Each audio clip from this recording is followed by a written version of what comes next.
Hello and welcome to my YouTube channel yes Guruji में आप सभी लोगों का एक बार फिर से बहुत बहुत स्वागत है। जैसा कि हमने आपको बताया था कल की घटना सार की करंट अफेयर्स मार्केट में उपलब्ध हो गई है, जो कि आरओ और एआरओ के लिए या आने वाले आगामी एग्जाम यूपीपीसीएस या 7 जनवरी को एपीएस के लिए। ठीक है, ये घटना सार की जो है संपूर्ण महत्वपूर्ण जो करंट अफेयर्स होंगे उसमें से भी निकाल करके आपको पढ़ाए जाएंगे। मतलब घटना सार का भी ये सार होने वाला है। सब कुछ नहीं पढ़ना है, वही पढ़ना है। इस एग्जाम में क्वेश्चन बन सकते हैं या जो पूछे जाने की संभावना रहती है, अक्सर पूछे जाते हैं, वो सब सारे क्वेश्चन आपको डायरेक्ट मिलेंगे। बस इतना भरोसा करके आप लोग पढ़ लीजिएगा, क्योंकि अगर सभी पॉइंट को अगर आप पढ़ने लगेंगे, याद करने लेंगे, तो वह संभव भी नहीं है और अपनी एनर्जी को बर्बाद करने जैसा ही है। क्योंकि मैंने खुद भी आरओ और एआरओ, पीसीएस और तमाम तरह के वनडे एग्जाम को क्वालिफाई किया, इसलिए मैं आपको बता रहा हूँ कि जो करंट अफेयर्स मैं आपको बताने जा रहा हूँ या जो मैंने निशान लगाया है, मैंने उस पर स्टार लगा करके बांट दिया है। जो जो पॉइंट महत्वपूर्ण है, बस आप उतना करके चलिए, आपका करंट अफेयर्स का सारा जो है समस्या समाप्त हो जाएगा। कल हमने एक वीडियो बनाया था पार्ट 1, उसको आप लोग जाकर के देख लीजिएगा। और उसके बाद जो है अभी सेकेंड वीडियो में डेली दो वीडियो मिलेंगी और 4 से 5 दिनों में ये क्या होगा कि घटना सार को कंप्लीट करने का प्रयास किया जा रहा है। ठीक है, तो hi, this is Ajesh Kumar Patel, experience 6 year of civil services exam, optional subject geography, an academy educator internship program और exam plus educator online and offline. ये देखिए, यूपीपीसीएस और आरओ और एआरओ का एग्जाम ने क्वालिफाई किया, तमाम तरह के वनडे लेवल के एग्जाम क्वालिफाई किया। अब आ जाइए यहाँ पर, जितने भी पीडीएफ आपको होंगे, मैंने आपको बार बार बताता हूँ कि पीडीएफ आपको सब यहीं पे मिलने वाले हैं, यस गुरुजी ऑफिशियल पे। घटना चक्र की बहुत सारी सीरीज हुई है, हिंदी की जैसे घटना चक्र की सीरीज हुई है। जैसे उसका जियोग्राफी का हुआ है, उसको जाकर के आप देख लीजिएगा। पीसीएस मंत्रा की हिंदी की सीरीज हुई है, जाकर के उसको आप लोग प्रॉपर देख लीजिएगा। और उसको देख करके एक नए डायमेंशन, एक नए आयाम में पढ़ने का तरीका बदला गया है, उसको आप करने का प्रयास कीजिएगा। निश्चित रूप से आप 100% सफल होंगे। चलिए, तो ये सारा कुछ हम कल पढ़ चुके थे, उसको जाकर के देख लीजिएगा। हम लोग को जो है पेज नंबर 20 से करना था, ये सारा कुछ हो गया है जो। और इसका पीडीएफ आपको कहाँ मिलेगा? तो टेलीग्राम पर ही मिलेगा। ठीक है, तो आप लोग जा करके टेलीग्राम को ज्वाइन करिएगा और इसका निःशुल्क पीडीएफ ज्वाइन करिएगा। सब कुछ निःशुल्क ही है सबके लिए, ये बात ध्यान रखना। आप लोग इसको सिर्फ शेयर करते रहिए ताकि लोग जो है इससे जुड़ते रहे। हाँ, देखिए, बिहार वाले से कराना था, कहाँ गए भाई? भारतीय वायुसेना का नया ध्वज हो चुका था, यह भी हो चुका था। यहाँ से देखिए, ये बिहार में जातिगत जो जनगणना हुआ था, अभी जातिगत जनगणना, उसके आंकड़े प्रकाशित हुए हैं। यहीं से हमें करना है और आज हम इसे करके इसका क्या करेंगे, कंप्लीट कर देंगे इस पार्ट को, ताकि आपका राष्ट्रीय जो नेशनल मुद्दे हैं वो सब कुछ अच्छे से कंप्लीट हो जाए। इसमें वन लाइनर भी जितने शुरुआत में दिए रहते हैं घटनासार में, इसके बाद में उसको पढ़ाऊंगा। पहले उसको नहीं पढ़ाया, क्योंकि इसको पढ़ाने के बाद तब आपको जब जानकारी हो जाएगी तो आपको करने में भी आसानी होगी। देखिए, बिहार ने हाल ही में जनवरी से मई के बीच में क्या किया कि जातिगत जनगणना के आंकड़े जो है कराए थे, और 2 अक्टूबर 2023 को क्या किया, उसको जारी किया। मतलब गांधी जयंती वाले दिन उसको जारी किया गया। बिहार की जनसंख्या, यह बहुत आपके लिए महत्वपूर्ण है नहीं, क्योंकि ये बिहार स्पेशल अगर आप देते तो मैं जरूर कहता, इसलिए आपको बहुत ज्यादा पढ़ने की जरूरत वो नहीं था। ठीक है, लिंगानुपात चूंकि रिसेंटली आया, थोड़ा सा जान लीजिए कि हाल ही में सर्वे के अनुसार बिहार में लिंगानुपात क्या है, तो 953 है। यह बस बस नोट कर लीजिएगा। उसके बाद देखिए, यहाँ पर थोड़ा सा ये बात ध्यान रखना कि जो पिछड़ा वर्ग है उनका परसेंट कितना है, तो लगभग लगभग 27%, और जो अत्यंत पिछड़ा वर्ग है वो कितना है, 36% के आसपास है। ये थोड़ा सा दो चीज याद रख लेना। और एक चीज ये याद रखना कि जो अनुसूचित जनजाति है उनकी जनसंख्या बहुत कम है, 1.161% है, यह भी नोट कर लेना। और लगभग लगभग 19.5% के आसपास क्या है, अनुसूचित जाति की जनसंख्या है। ठीक है, और अगर हम बात करेंगे यहाँ पर जो अनारक्षित वर्ग है, तो वो 15.5% के आसपास है। ठीक है, इसमें आपको याद कौन सा करना है, ज्यादातर आप अनुसूचित जाति और अनुसूचित जनजाति को याद करना, और थोड़ा सा पिछड़ा वर्ग को याद करना, क्योंकि इसको लेकर काफी मुद्दा गरमाया हुआ था। और थोड़ा सा बस परसेंटेज को याद कर लोगे तो आपका काम बन जाएगा। कह रहा है कि इस जनगणना के अनुसार राज्य की कुल जनसंख्या 82% जनसंख्या जहां बहुसंख्यक हिंदुओं की थी, वहीं 18% जनसंख्या क्या थी, अल्पसंख्यक की थी। तो थोड़ा सा ये ध्यान रखना कि हिंदू कुल कितने परसेंट है, लगभग लगभग 82%, वही आपको ऊपर बोला गया है। और जितने भी इस्लाम, ईसाई, सिख, बौद्ध, जैन, अन्य धर्म है, ये सब जो है आपके 18% में आते हैं। बस इतना ही याद रखना था, इसमें और नेसेसरी चीजें याद नहीं रखनी थी, सब अननेसेसरी है आपके एग्जाम के दृष्टिकोण से। कह रहा है यूक्रेन मुद्दे के चलते, चलिए, एक मिनट, कहाँ गया, हाँ, ये हो चुका था। यहाँ पे आए थे हम लोग। कह रहा है कि 18वां, देखो 5 स्टार हमने दिया है। 5 स्टार देने का मतलब होता है कि ये बहुत ही क्या है, महत्वपूर्ण है। तो हमने ये कहा कि 18वां G20 शिखर सम्मेलन 2023 कहाँ पर हुआ है, बहुत महत्वपूर्ण है। तो 18वां G20 शिखर सम्मेलन, कल भी कई बार इसका जिक्र हुआ था। यह जो है देखिए पहले है क्या, तो यह विकसित और उभरती हुई वैश्विक समूह G20 का 18वां शिखर सम्मेलन भारत की मेजबानी में 9-10 सितंबर 2023 को क्या हुआ, संपन्न हुआ है। आपको पता था कि 2023 के लिए भारत को अध्यक्षता मिली थी। 2022 के दिसंबर के समय में अध्यक्षता इसको सौंप दी गई थी। साल भर अध्यक्षता इसके पास रही और प्रॉपर हर अलग अलग राज्यों में और राज्यों के अलग अलग जिलों में तमाम तरह के फंक्शंस आयोजित किए गए, ठीक है जो कि सफल रहा। लास्ट में साझा घोषणा पत्र भी जारी हो सका। तो यह भी एग्जाम में अगर पूछा जाए कि क्या जो 18वां G20 शिखर सम्मेलन हुआ था उसमें साझा घोषणा पत्र जारी हुआ था या नहीं, तो आप कहेंगे निश्चित रूप से जारी हुआ था। और इस शिखर सम्मेलन की थीम क्या थी, यह भी याद रखिएगा, वसुधैव कुटुंबकम थी, one earth, one family and one future. ठीक है, अब देखिए जो 17वां शिखर सम्मेलन हुआ था उसी में क्या हुआ था, भारत को 1 दिसंबर 2022 को जो है सदस्यता मिली थी, हमने आपको बता ही दिया। अब कह रहा है देखिए इसमें क्या क्या इंपॉर्टेंट है, तमाम तरह की हस्ती, अलग अलग देशों के नेताएं सब इसमें शामिल हुए, ये बात नोट कर लीजिएगा। इसमें कौन शामिल नहीं हुआ था यह थोड़ा सा ध्यान रखना, तो रूस के राष्ट्रपति व्लादिमीर पुतिन और चीन के राष्ट्रपति शी जिनपिंग और एक मैक्सिको का प्रतिनिधित्व भी जो वहां की अर्थव्यवस्था की मंत्री रॉकवेल साचेज ने किया, वहां की प्रधानमंत्री नहीं आ पाई थी। और चीन की तरफ से लीकियांग थे, यह भी ध्यान रखना। ठीक है, बल्कि मेन जो लीडर थे ये 3 देशों को उपस्थित नहीं हो पाए थे। और एक चीज यहाँ ध्यान रखना कि समूह के 20वें सदस्यीय जो 20वें सदस्यीय यूरोपीय संघ जो यूरोपीय यूनियन है उसकी प्रतिनिधित्व कौन, यूरोपीय आयोग की अध्यक्ष है उर्सुला वॉन डेर लियन। तो इसलिए मैंने यहाँ पे बताने का प्रयास किया कि कोई बार यह भी पूछ लेता है कि यूरोपीय यूनियन की जो इसमें अध्यक्ष है कौन है, तो उर्सुला वॉन डेर लियोन है। वह यूरोपीय परिषद के अध्यक्ष कौन है, तो चार्ल्स मिशेल है। वह यूरोपीय संघ है और यह यूरोपीय परिषद, दोनों को याद रखना। उसके बाद कह रहा है कि जी अफ्रीका संघ आपको पता है जिसे G20 का 21वां सदस्य शिखर सम्मेलन में बना दिया गया है, उसके अध्यक्ष अजाली अस्सुमानी शामिल थे। यह बहुत महत्वपूर्ण है, यह पूछा जा सकता है कि G20 में 21वें सदस्य के रूप में किसे शामिल किया गया है, तो 21वें जो है सदस्य के रूप में अफ्रीकी संघ को शामिल किया गया है।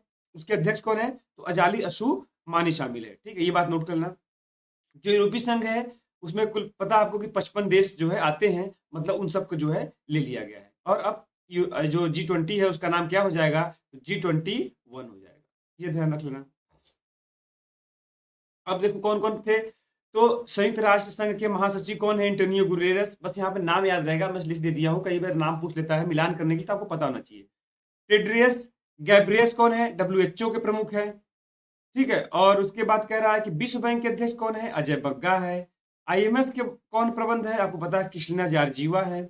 WTO के महानिदेशक कौन है, नगोजी ओकोजो इवेला। कई बार यह सब पूछा गया इसलिए इसको थोड़ा सा हाईलाइट कर लेना। कई बार ऐसे होते हैं करंट अफेयर से आपको बेसिक चीजें मिल जाती हैं, उसको मैंने पूरे तरह से आपको देने का प्रयास किया। अब ये सब पे काम की नहीं है, जो बच्चा पढ़ना चाहे निश्चित रूप से पढ़ सकता है, उसको इसका PDF आपको टेलीग्राम पे मिल जाएगा। इस शिखर सम्मेलन में साझा घोषणा पत्र जारी करना एक चुनौतीपूर्ण कार्य था, क्योंकि यूक्रेन में आपको पता है कि बहुत बड़ा संकट था। लेकिन क्या हुआ कि कुछ ऐसे शब्दों का प्रयोग करके घोषणा पत्र क्या किया गया, उसको जारी कर दिया गया। बस इतना ही ध्यान रखना। उसके बाद सम्मेलन में कह रहा अलग अलग कार्यक्रम के तहत भारत व अमेरिका ने चीन की जो BRI परियोजना थी उसको, जिसके जवाब में देखिए एक नई परियोजना, कौन सा, एक नया कॉरिडोर, भारत मध्य पूर्व यूरोप आर्थिक कॉरिडोर विकसित करने का जो है घोषणा बैठक में की गई। इंडिया मिडिल ईस्ट यूरोपीय कॉरिडोर IMEC इसको बोलते हैं, ये बात नोट करिएगा। इस कॉरिडोर के द्वारा भारत, देखो इजराइल, संयुक्त अरब अमीरात, जॉर्डन और यूरोप के बीच क्या होगा, निकट भविष्य में कनेक्टिविटी बढ़ जाएगी, व्यापार के साधन और आसानी से सुगमता से होंगे, जिससे क्या होगी कि आपकी अर्थव्यवस्था बूस्ट करेगी। तो ये नोट कर लेना है कि देखो ये बहुत बड़ा पॉइंट है, क्योंकि इसमें पूरे साल भर चले हैं तो बहुत सारी महत्वपूर्ण चीजें हैं, बहुत सारी अननेसेसरी चीजें आपके एग्जाम के दृष्टिकोण से, उसको मैंने छाड़ दिया है। G20 की अध्यक्षता 1 दिसंबर 2023 से औपचारिक रूप से ब्राजील के पास आ गई। ठीक है, अब इसके बाद कौन सा होगा, 1 दिसंबर 2023 से ब्राजील, मतलब कि अगर ये पूछे कि अगला जो है G20 शिखर सम्मेलन कहाँ पे होगा, ठीक है, तो आप क्या बताओगे 19वां वाला ब्राजील में। G20 का आगामी 19वां देखो लिखा भी है, रियो डी जेनेरियो 2024 में होने वाला है। G20 के जो शेरपा जो भारत में हुए थे उसके शेरपा कौन थे? अमिताभ कांत थे। 55 देशों के यूरोपीय संघ को बना ही दिया गया, आपको पता ही है। अफ्रीकी संघ के सदस्य बनने के पश्चात समूह G21 की जगह G20 की जगह G21 हो गया, ये आपको पता ही है। अब इसमें कौन कौन से देश हैं? देखो अर्जेंटीना है, कई बार दे देता है, निम्न से कौन सा देश G21 का सदस्य नहीं, थोड़ा सा देख लेना। अर्जेंटीना है, ऑस्ट्रेलिया है, ब्राजील, कनाडा, चीन, France, Germany, Bharat, Indonesia, Italy, Japan, Mexico, रूस, सऊदी अरब, दक्षिण अफ्रीका, दक्षिण कोरिया, टर्की, ब्रिटेन व अमेरिका के अतिरिक्त अब यूरोपीय संघ व अफ्रीकी संघ। यूरोपीय संघ तो पता है कि हाल में शामिल हुआ था, अब उसके बाद अफ्रीकी संघ भी आ चुका है। G20 का कोई स्थानीय सचिवालय व मुख्यालय नहीं है, आपको बताना चाहिए। जिस देश के पास सदस्यता होती है वहीं उसका मुख्यालय बन जाता है। ठीक है, क्या है भारत मध्य पूर्व यूरोप कॉरिडोर, हमने आपको भी बताया, तो आपको ये पता है, उसमें बहुत ज्यादा टेंशन लेने की जरूरत नहीं है। थोड़ा सा आप बस जानकारी के लिए देख लो कि भारत में G20 शिखर सम्मेलन के दौरान मध्य पूर्व एशिया के रास्ते भारत और यूरोप के बीच कनेक्टिविटी बढ़ाकर व्यापार के विस्तार हेतु भारत और अमेरिका ने मित्र राष्ट्रों के साथ मिलकर के एक कॉरिडोर का निर्माण किया है। ज्यादा इसका जो आवश्यकता इसलिए पड़ी क्योंकि जो चीन का बेल्ट एंड रोड इनिशिएटिव जो प्रोग्राम है उसी के तोड़ में ये किया गया, ताकि ऐसा ना हो कि चीन हम लोग उससे आगे बढ़े। यह देखिए, कह रहा है कि भारत व अमेरिका के अलावा सऊदी अरब, संयुक्त अरब अमीरात, इटली, जर्मनी सहित यूरोपीय संघ बीच में शामिल है इस परियोजना में, हमने आपको ऊपर बताया। और ये अलग अलग जो प्रमुख संस्थाएं हैं उसकी अलग अलग जो अध्यक्ष हैं जिन्होंने भाग भी लिया। देखो भारतीय प्रधानमंत्री और अमेरिकी राष्ट्रपति ने मिलकर ही, फ्रांस के राष्ट्रपति कौन है? Manual macro. जर्मनी की चांसलर आपको पता है बदल गई हैं, ओलाफ सोल्ज है। इटली की प्रधानमंत्री जॉर्जिया मेलोनी है। यूरोपीय आयोग की अध्यक्ष अभी आपने पढ़ा उर्सुला वान डेर लियोन है। सऊदी अरब के क्राउन कौन है? सऊदी अरब के क्राउन प्रिंस व प्रधानमंत्री कौन है? मोहम्मद बिन जायद अल सलमान है। संयुक्त अरब अमीरात के राष्ट्रपति कौन है? मोहम्मद बिन जायद अल नहयान है। दोनों में थोड़ा ध्यान रखना कि सऊदी अरब के मोहम्मद बिन सलमान है, जबकि किसके? सऊदी अरब के, जबकि संयुक्त अरब अमीरात यूएई के कौन है? मोहम्मद बिन जायद अल नहयान है।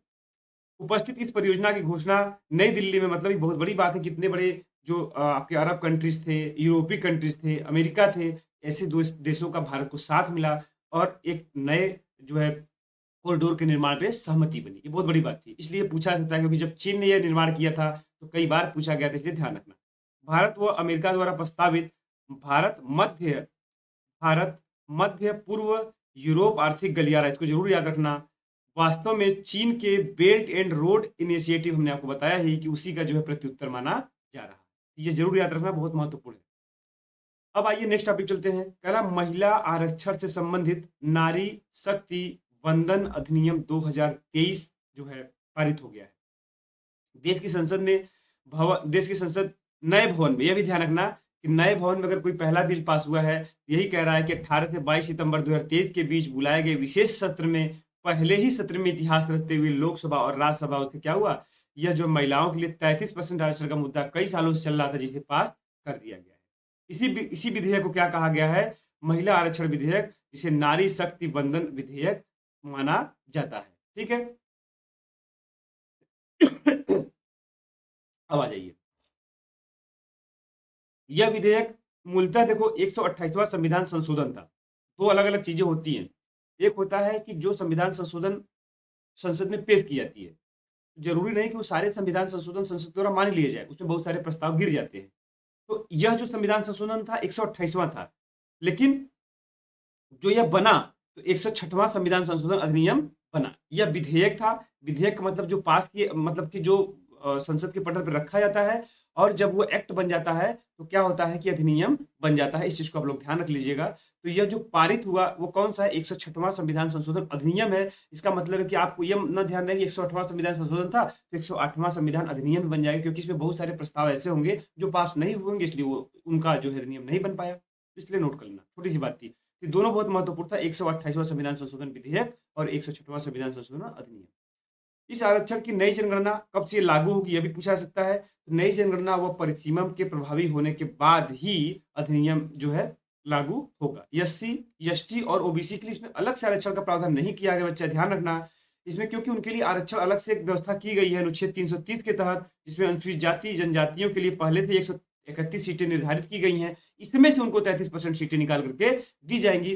तो पूछा जा सकता है स्टेटमेंट में कि क्या जो है एससी, एसटी और ओबीसी के लिए भी इसमें 33% का आरक्षण किया गया है, तो आप बोलोगे भी एग्जैक्टली नहीं। यह जो 33% है यह ओवरऑल सबके लिए जो है कि जो जितनी भी सीटें हैं, आपका 550 जैसे सीटें हैं लोकसभा में, तो उस 550 सीटों पे 33% निकालेंगे तो जितना आएगा उतना महिलाएं बैठेंगी।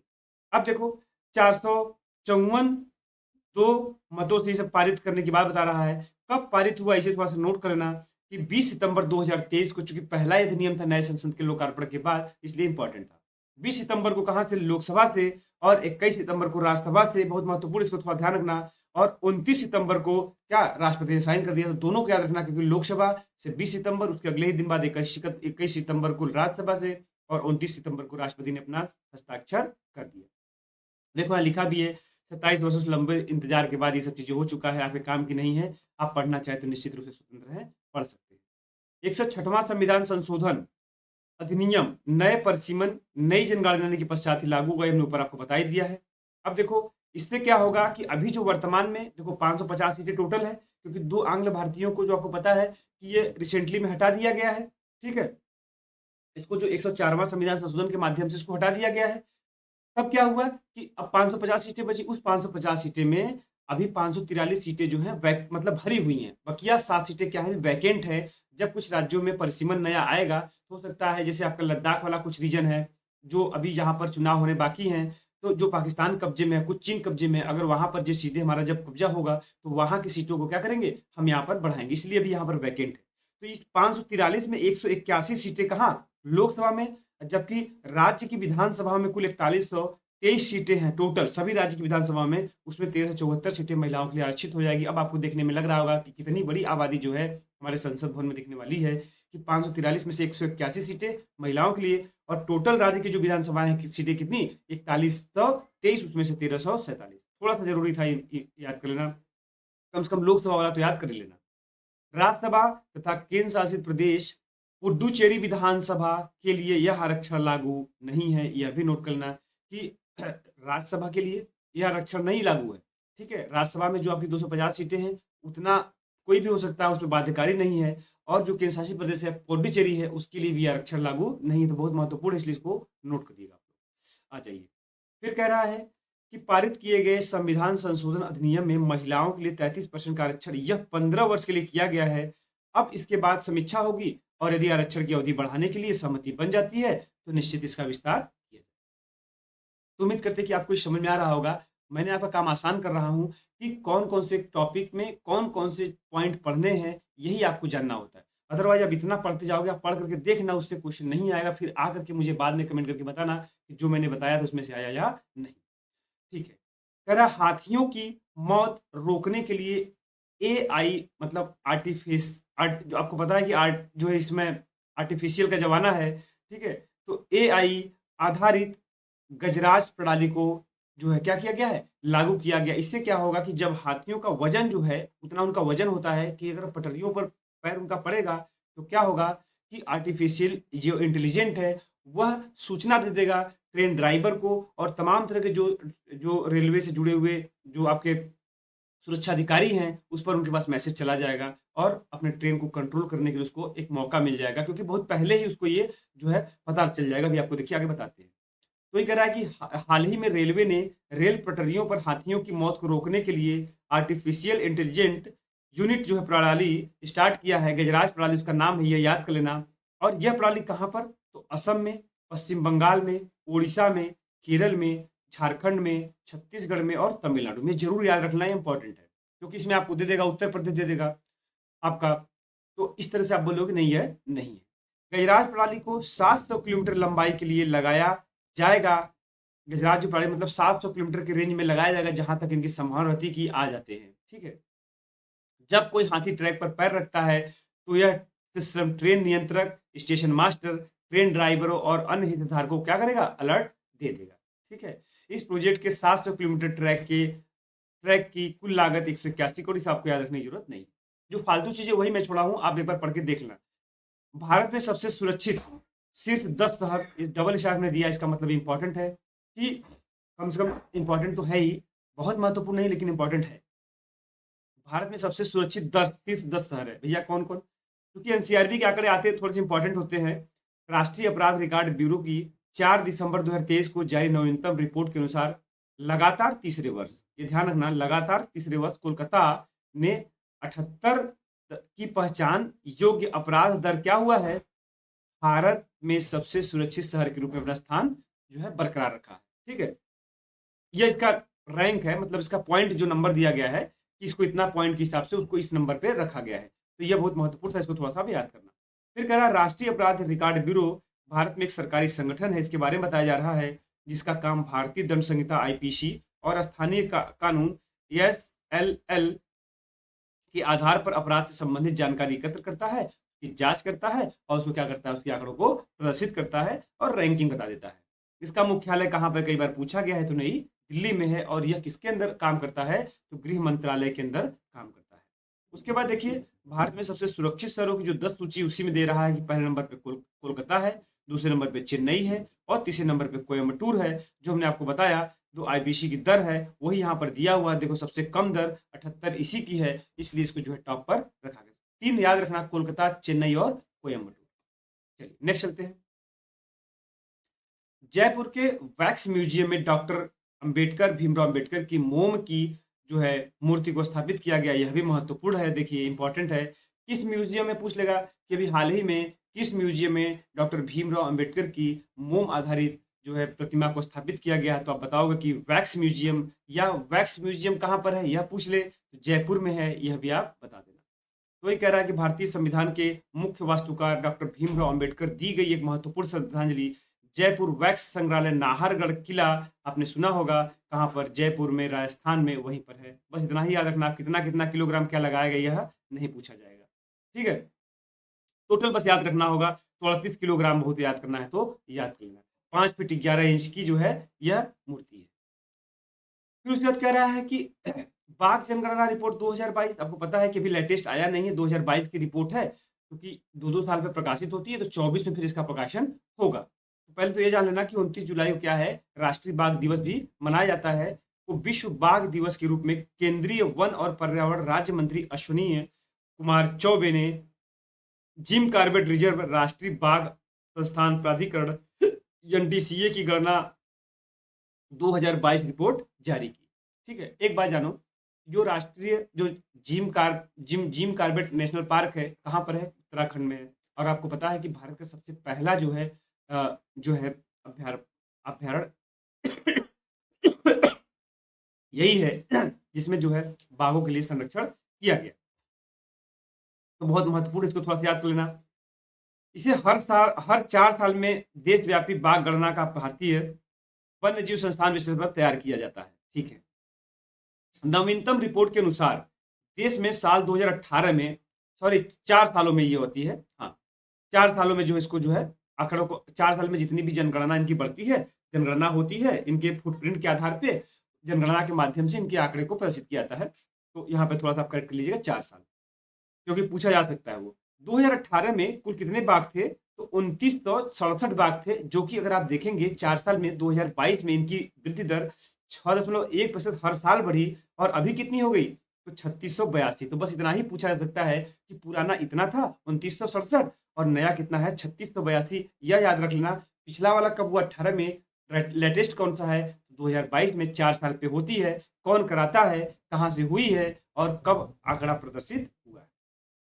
आ जाइए, सबसे ज्यादा यह भी याद रखना कि 785 बाघ मध्य प्रदेश में, आंकड़ा तो नहीं पूछा जाएगा, यह जरूर पूछा जाएगा कि भारत में सबसे ज्यादा बाघों की संख्या किस राज्य में है, तो बाघ मध्य प्रदेश में है। जबकि उत्तराखंड क्या करा है, उत्तराखंड में साल 2006 में 178 बाघ ही बचे थे, आज इनकी संख्या, मतलब उत्तराखंड में भी जो है जनसंख्या बढ़ी है, लेकिन पहले स्थान पर मध्य प्रदेश है, और दूसरे स्थान पर देखो यहाँ पर कर्नाटक है, और तीसरे स्थान पर उत्तराखंड है, चौथे स्थान पर महाराष्ट्र है, 5वें स्थान पर तमिलनाडु है। इनको याद कर लेना, क्रम लगाने के लिए दे सकता है। बकिया कौन कौन किसके कितने आंकड़े हैं वह याद रखने की जरूरत नहीं है। भारत में कुल 18 टाइगर रिजर्व ऐसे हैं जिनमें बाघों की संख्या 10 से भी कम है। देखो उनमें से कुछ महत्वपूर्ण टाइगर रिजर्व का नाम यहाँ दिया गया है, उसको जरा देख लो। 18 टाइगर रिजर्व भारत में है, जरा उसको देखो। कह रहा है कि जहां जहां टाइगरों को सिर्फ संरक्षित किया जाता है, रानीपुर मिलाने के लिए था, रानीपुर कहाँ पर है? उत्तर प्रदेश में है। अचान कमार अमरकंटक हो गया, इंद्रावती हो गया, उदंती सीता नदी हो गया, यह तीनों के तीनों कहाँ पर? छत्तीसगढ़ में है। जबकि पालमऊ कहाँ पर है? झारखंड में है। बोर और सह्याद्री कई बार पूछा जाता है। देखो आपका महाराष्ट्र में है। बोर को जवाहरलाल नेहरू भी बोलते हैं। और सॉरी वो पेच है। हाँ, बोर और सह्याद्री महाराष्ट्र में है। सतकोशिया कहाँ पर है? उड़ीसा में है। मुकुंदरा हिल्स और रामगढ़ बिजधारी कहाँ पर है? राजस्थान में है। पवल कई बार पूछा गया है, तेलंगाना में है। मुडनथुरई तमिलनाडु में है। और नामेरी भी कई बार पूछा गया है, कहाँ पर? असम में। दम्फा देखो मिजोरम में है, सबको पता होगा। पक्के कपलांग कई बार पूछा गया है। और नामदफा पक्के टाइगर रिजर्व कई बार पूछा गया, ध्यान रखना। और नामदफा कहाँ पर? अरुणाचल प्रदेश में है। बुक्सा कहाँ पर है? तो पश्चिम बंगाल में। ये 18 टाइगर रिजर्व, इसको आप प्रॉपर तरीके से देख लीजिएगा, मिलाने के लिए आता है, चर्चा में है, जरूर आ सकता है। चलिए, ये सब आपके इंपॉर्टेंट काम की नहीं, ये हमने आपको बता ही दिया। अब आ जाओ, पीएसएलवी 56 से 7 सिंगापुर के उपग्रह को सफल प्रक्षेपण किया गया है। तो कई बार क्वेश्चन बन जाता है कि निम्नलिखित में से हाल ही में पीएसएलवी 56 के द्वारा सिंगापुर के कुल कितने उपग्रह को प्रक्षेपित किया गया? एक तो यह बन जाएगा। यह पूछा जा सकता है कि सिंगापुर ने हाल ही में अपने 7 उपग्रह को प्रक्षेपण किया है, जिसे भारत के किस सैटेलाइट के माध्यम से लॉन्च किया गया है? तो यह आप किसी भी तरह से घुमा क्वेश्चन पूछा सकता है। सतीश धवन अंतरिक्ष केंद्र से पीएसएलवी 56 के द्वारा सिंगापुर के 7 उपग्रह, वही चीजें जो हमने आपको बताया, कुल 360 किलोग्राम वजनी था। इसे जो है आपको पता है कि इसरो की एक वाणिज्यिक शाखा, जिसे न्यू स्पेस इंडिया बोलते हैं, उसी के माध्यम से सब कार्यक्रम किया था। बस इतना ही उसमें इंपॉर्टेंट था, बकिया किसी काम का नहीं था। बहुत जरूरी होता है कि क्या हमें नहीं पढ़ना उसे छोड़ना भी, नहीं तो उसी में आप उलझे रह जाओगे। तो एक टीचर का बस माध्यम यही होता है कि आपको बता सके क्या क्या नहीं पढ़ना है, बाकी आप पढ़ने के लिए स्वतंत्र हो। मैं बार बार बोल रहा हूँ। बेंगलुरु जो है वर्ल्ड सिटीज कल्चर फोरम में शामिल होने वाला भारत का पहला भारतीय शहर, पहला भारतीय शहर हो गया। अब ये बहुत महत्वपूर्ण, देखो 3 स्टार हमने लगाया भी है, ठीक है, कि बेंगलुरु वर्ल्ड सिटी जो कल्चर फोरम है उसमें शामिल होने वाला भारत का पहला शहर निश्चित रूप से पूछा जा सकता है। वही चीज यहाँ पे लिखा गया है, ठीक है। भारतीय शहर बनकर एक महत्वपूर्ण उपलब्धि हासिल की है। अब उसके बाद देखो, कह रहा world cities culture forum WCCF शहरों का एक वैश्विक नेटवर्क उसके बारे में बता रहा है, जो सभी इस तरह की संस्थाओं को शामिल करता है।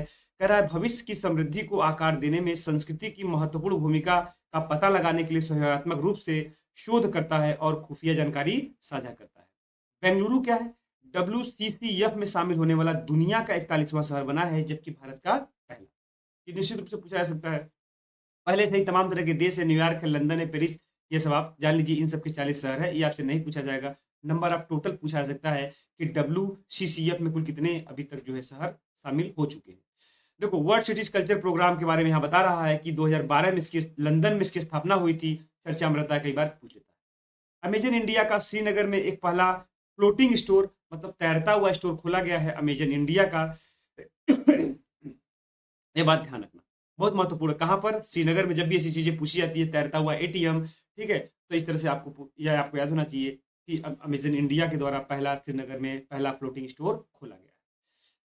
अब देखो, अमेजन इंडिया ने 27 जुलाई 2023 को अपने अंतिम मील डिलीवरी कार्यक्रम, अंतिम मील डिलीवरी कार्यक्रम का मतलब यह होता है कि इनका लक्ष्य अमेजन का, कि जो आखिरी व्यक्ति किसी गांव में निवास करता है वहां तक भी संसाधन, वहां पर तक भी जो है सामान की सुविधाएं उपलब्ध कराई जाए। ऐसा नहीं कि वो व्यक्ति उस अभाव में बहुत सारी चीजें मार्केट से खरीद ना पा रहा हो। बहुत सारे ऐसे जगह है जहां पर कि रास्ते नहीं है, या गड़बड़ रास्ते हैं, या कुछ इस तरह की जंगल झाड़ियां हैं जहां से व्यक्ति सामान को नहीं ले पाता आकर के। तो अमेजन इंडिया ने ये बहुत बड़ा डेयरिंग कार्यक्रम किया है, किसी भी माध्यम से उनको लेकर के पहुंचाने का कार्यक्रम जो है किया है। तो वही उनका बता रहा था कि अंतिम डिलीवरी कार्यक्रम। यह स्टोर कंपनी के आई हैव स्पेस, ठीक है, मेरे पास जगह है, I have space delivery programme का हिस्सा है, जो 2015 में शुरू किया गया था। यह बात नोट कर लीजिएगा। अमेजन इंडिया का I have space last mile delivery programme स्थानीय दुकानों और व्यापारियों के साथ सहयोग करता है, ताकि उन्हें उनके अपने दुकानों से 2 से 4 किलोमीटर तक क्षेत्र में उत्पादों का वितरण करने की क्षमता मिले, जिसे अतिरिक्त आय का विकल्प प्राप्त हो सके। समझ में आ गया कि जितने भी जो छोटे छोटे गांव है, दुकानदार में या स्थान में कोई लोग भी रहते हैं, तो अगर उनको चीजें नहीं मिल पा रही तो अमेजन क्या करेगा? उस स्टोर पहुंचा देगा, और जब उस स्टोर पहुंच जाएगा तो ग्रामीण के लोग क्या करेंगे? आसानी से उसको परचेस कर लेंगे। तो ये बहुत महत्वपूर्ण है, इसको आप लोग याद रखिए। फिर कह रहा है कि Bharat global crisis response group में क्या हुआ है? शामिल हो गया है। यह भी बहुत बड़ी जो है भारत के लिए एक जो है महत्वपूर्ण मील का पत्थर है कि Bharat global crisis response group में शामिल हुआ है। 3 स्टार है, बहुत महत्वपूर्ण है। कह रहा है कि भारत संयुक्त राष्ट्र महासचिव के निमंत्रण पर, यूनाइटेड नेशन के निमंत्रण दिया था, जीसीआरजी इसको बोलते हैं, global crisis research group champion समूह 7 जुलाई 2023 को शामिल हो गया। ध्यातव्य है कि जीसीआरजी के चैंपियन ग्रुप में शामिल होने का निर्णय भारत के बढ़ते वैश्विक नेतृत्व और समकालीन वैश्विक चुनौतियों से निपटने के लिए उसकी प्रतिबद्धता को दर्शाता है। उसके बाद देखो, सीजीआरसी की स्थापना कब हुई थी? अभी रिसेंटली 2022 में ही खाद्य सुरक्षा और ऊर्जा वित्त में तत्काल वैश्विक मुद्दे को संबोधित करने और वैश्विक प्रतिक्रियाओं के समन्वय के लिए की गई थी, जिसका भारत खूब अच्छा से प्रतिनिधित्व करता है। जैसे आपने देखा होगा कि यूक्रेन में संकट आया तब भी, अभी हाल ही में आपने देखा कि तुर्की में भूकंप आया तब भी, अफगानिस्तान में जो है इतनी बड़ी तबाही हुई, भूकंप आया तब भी, भारत हमेशा सदैव सबों के लिए तत्पर रहता है, अनाजों को भेजता है और वैश्विक प्रतिक्रिया को भी देता रहता है। भारत को जीसीआरजी चैंपियन ग्रुप में शामिल होने के लिए संयुक्त राष्ट्र महासचिव एंटोनियो गुटेरेस से निमंत्रण मिला था। ठीक है, यह बात नोट करना। और चैंपियंस ग्रुप में वर्तमान में देखो बांग्लादेश है, बारबाडोस है, डेनमार्क है, जर्मनी है, इंडोनेशिया है, सेनेगल की सरकार जो है प्रमुख शामिल है। इतना याद करना बहुत महत्वपूर्ण है। आइए, इसका उद्देश्य आपको हमने बता ही दिया कि वैश्विक प्रतिक्रिया देना और आपका जो है जितने भी खाद्यान्न संकट है उससे जो है निपटना। जीसीआरसी का उद्देश्य समाधान जुटाना, दुनिया के सामने आने वाली परस्पर चुनौतियों का सामना करना, यही सब चीजें हैं। उद्देश्य भी पूछा जा सकता है, नोट करना। 5 स्टार दिया गया, इसका मतलब बहुत महत्वपूर्ण होगा। शिक्षा पर राज्यों केंद्र शासित प्रदेशों के लिए प्रदर्शन इंडेक्स 2.0 जारी किया गया है, क्योंकि जाहिर सी बात है अगर एजुकेशन से कोई भी चार्ज जारी हो रही है तो निश्चित रूप से महत्वपूर्ण होगा। कह रहा है कि शिक्षा मंत्रालय भारत सरकार ने 7 जुलाई 2023 को वर्ष 2021-22 के लिए राज्य केंद्र शासित प्रदेशों के लिए प्रदर्शन ग्रेडिंग इंडेक्स 2.0 जारी किया है। इसमें डेट भी इंपॉर्टेंट होता है, डेट को भी याद रखना। फिर कह रहा है, देखो जहां जहां हमने ये वाला स्टार बनाया है ना, इसका मतलब वह पॉइंट बहुत महत्वपूर्ण, उसमें डायरेक्ट क्वेश्चन आ सकते हैं। बकिया जो हमने इस तरह से किया है, इसका मतलब कि थोड़ा इसको पढ़ना जरूरी है, एक कॉन्सेप्ट बनाना भी जरूरी होता है, और हो सकता है कुछ क्वेश्चन यहाँ से पूछे जा सकते हैं। जैसे यहाँ से उद्देश्य पूछ सकता है, तो उद्देश्य आप बता देना कि इष्टतम परिणाम प्राप्त करें। इष्टतम मतलब अधिकतम। कह रहा है कि राज्यों और केंद्र शासित प्रदेशों को बहुआयामी हस्तक्षेप करने के लिए प्रेरित करना। कह रहा है कि यह श्रेणी राज्यों और केंद्र शासित प्रदेशों को 10 श्रेणी में क्या करता है, ग्रेडिंग करता है, अलग अलग श्रेणी में। और कोई भी राज्य, कमाल की बात है, कोई भी राज्य 5 ग्रेड में जगह ही नहीं बना पाया। इसका मतलब है कि 5 क्रम पर कोई नहीं था, 6वें से जो है स्टार्ट हुआ। रिपोर्ट के अनुसार स्कूली शिक्षा में चंडीगढ़ और पंजाब का सर्वश्रेष्ठ प्रदर्शन करने वाले चंडीगढ़ केंद्र शासित हो गया, और राज्य में कौन हो गया, पंजाब। तो बहुत ही महत्वपूर्ण, इस पॉइंट को डायरेक्ट याद रखिएगा। और यह भी याद रखना कि टॉप 5 में कोई आया ही नहीं। उसके बाद कह रहा है पंजाब और चंडीगढ़ को इंडेक्स में 6वीं ग्रेड शामिल होगा, निश्चित रूप से मिलेगा।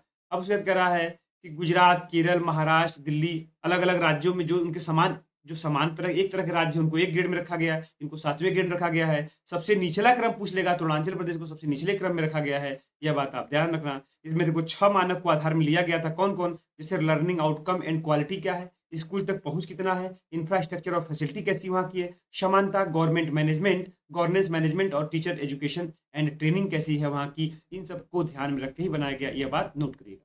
10 श्रेणियां हमने आपको बताया कि 10 श्रेणियां बनाई गई थी, टॉप 5 में कोई था ही नहीं। उनमें से देखो कौन कौन सा 10 टॉप 10 में कोई, टॉप 5 में कोई था ही नहीं। और 6वें नंबर से हमने देखा कि चंडीगढ़ और पंजाब रखा गया, 7वें पर हमने देखा कि उत्तर भारत के कुछ जो है थे राज्य, उनको रखा गया। इस तरह से ध्यान रखना। उसके बाद देखो जो 10 श्रेणियां बनाई थी 1000 अंकों के आधार पर उसमें बांटा गया, जैसे दक्षता, उत्कृष्टता, अति उत्तम, उत्तम, प्रचेष्टा। और उसके बाद देखो यहाँ देखना कहाँ गया, पहला है आपका दक्षता की, दूसरा है उत्कर्ष में, तीसरा है अति उत्तम है, और चौथा है उत्तम है, पांचवा है प्रचेष्टा है, प्रचेष्टा 1 है, पांचवा है प्रचेष्टा 1 है, छठवां प्रचेष्टा 2 है, और सातवां प्रचेष्टा 3 है। ये प्रचेष्टा 3 करना 9 नहीं है, सातवां प्रचेष्टा 3 है, यहाँ पे देखो लिखा भी है। और 8वां कौन है, आकांक्षी 1 है, और 9वां कौन है, आकांक्षी 2 है, और 10वां कौन है, आकांक्षी 3 है। ये सब क्या है भैया, कुछ लोगों ने समझ में आ रहा होगा। मैं बता रहा हूं कि यह जो इंडेक्स जारी किया गया, इस पर देखो यहां बता रहा है कि PGI 2 के 6 तो मानक हो गए। अब इस मानक के आधार पर जो जो 10 सीढ़ियां थी यहाँ पर हमने बताया कि जो 10 सीढ़ियां बनाई गई थी ना 1 2 3, तो टॉप 5 में कोई आ ही नहीं पाया। इसका मतलब है कि पहला दक्ष जो सबसे ऊपर रहता है वो दक्ष कहलाता था, कोई दक्ष है ही नहीं। दूसरे पे कोई उत्कर्ष है ही नहीं। तीसरा पे अति उत्तम भी कोई नहीं है। चौथा उत्तम भी कोई नहीं है। यहाँ तक कि छोड़ो प्रचेष्टा भी कोई नहीं है, मतलब प्रचेष्टा वन में, मतलब यहाँ तक कोई आया ही नहीं। तो छठवें पर कौन आया है?